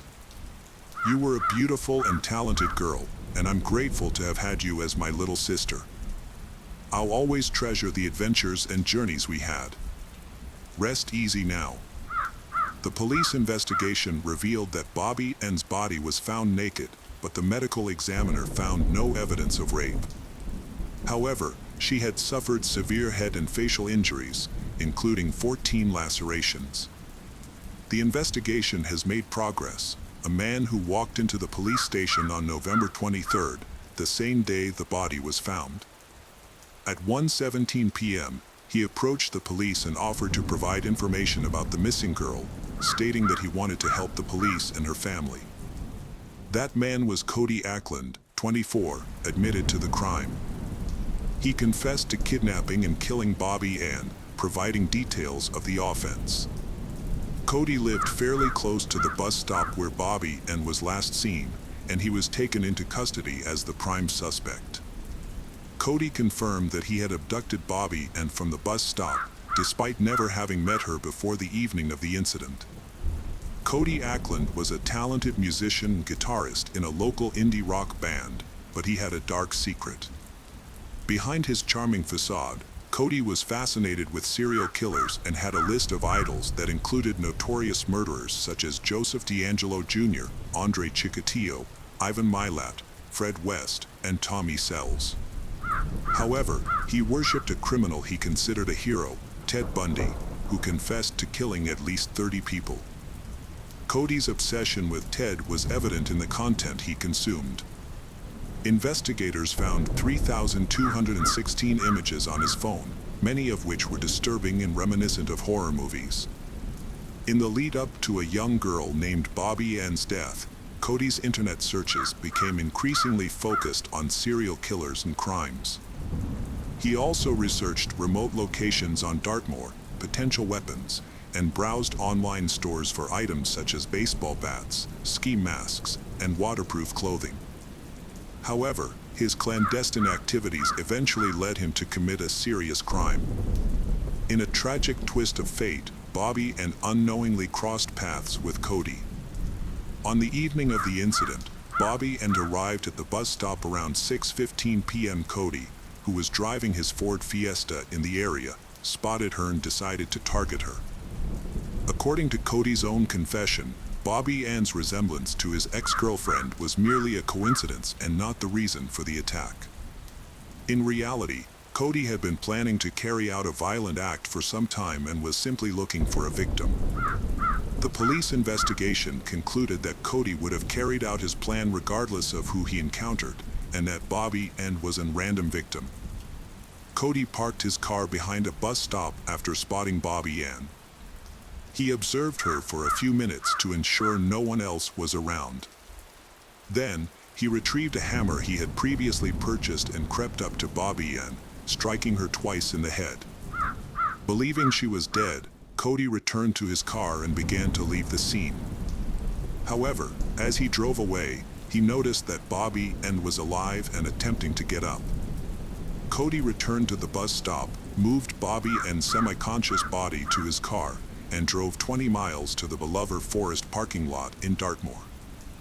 At 7:45 p.m., he stopped in the parking lot, which was located in a wooded area. His intention was to leave Bobby Ann's body there, but he discovered that she was still alive and conscious. Despite this, Cody did not seek help or take Bobby Ann to a hospital. Instead, he assisted her out of the car. When Bobby Ann expressed her fear, Cody responded by saying he was scared as well, admitting that he had never committed such an act before. He then struck Bobby Ann 12 times on the head with the hammer. In an attempt to destroy evidence, Cody burned Bobby Ann's purse. Even after inflicting severe injuries on Bobby Ann, she was still able to make a noise, prompting Cody to express his surprise for her resilience. Cody had one last opportunity to save Bobby Ann's life, but he chose not to take it. Instead, he claimed to have ended her suffering. He then placed her body in the trunk of his car and drove approximately 30 miles to Bavazand, where he hid the body after removing his shoes, clothing, and jewelry. He returned home around 10 p.m. and went to bed. The next day, Cody traveled to Tamerton Foley, north of Plymouth, and disposed of the hammer he used in the crime by throwing it into the River Tamar. He also discarded a bag containing his and Bobby Ann's blood-stained clothing in nearby allotments in Coombe Lane. Despite a thorough search, the hammer was never found. On November 21st, Cody spent the day socializing with friends, attending a pizza gathering, a band rehearsal, and a night out at the pub. Those who saw him that day noticed he was in an unusually good mood, happy, joking, and affectionate with his friends. The following day, November 22nd, Cody continued to enjoy himself, buying popcorn and watching a movie at the theater. Meanwhile, police, family, and volunteers were searching for Bobby Ann, and Cody was keeping up with the latest news on his phone. On November 23rd, Cody went to work at a car service company. During his lunch break, he sent a message to a chat room for his music group, expressing his love for them, and also texted his mother to tell her how much he loved her. Shortly after, he went to the police station and confessed to the crime. Shortly after, Cody's band members have issued a statement on Facebook announcing that they are disbanding the group with immediate effect as a mark of respect for the late Bobby Ann MacLeod. They expressed their shock and disbelief at the tragic events, saying their thoughts and prayers are with Bobby Ann's family and friends, who must be devastated by their loss. The band members explained that they cannot continue as a group and have decided to go their separate ways. They will not be making any further comments at this time. In a separate development, police revealed that they had found physical evidence linking Cody to the crime scene. This included Bobby Ann's DNA in his car and on his sneakers. The trial of Cody Ackland took place in May 2022. Cody's attorney, Ray Tully, stated that psychiatrists had evaluated Cody and found that he did not have a mental illness. However, Cody had experienced a difficult childhood and had been diagnosed with ADHD, dyslexia, depression, and anxiety. By the age of 19, Cody had a 7-year history of depression. Ray explained that Cody had not received much support or comfort from his family or school life.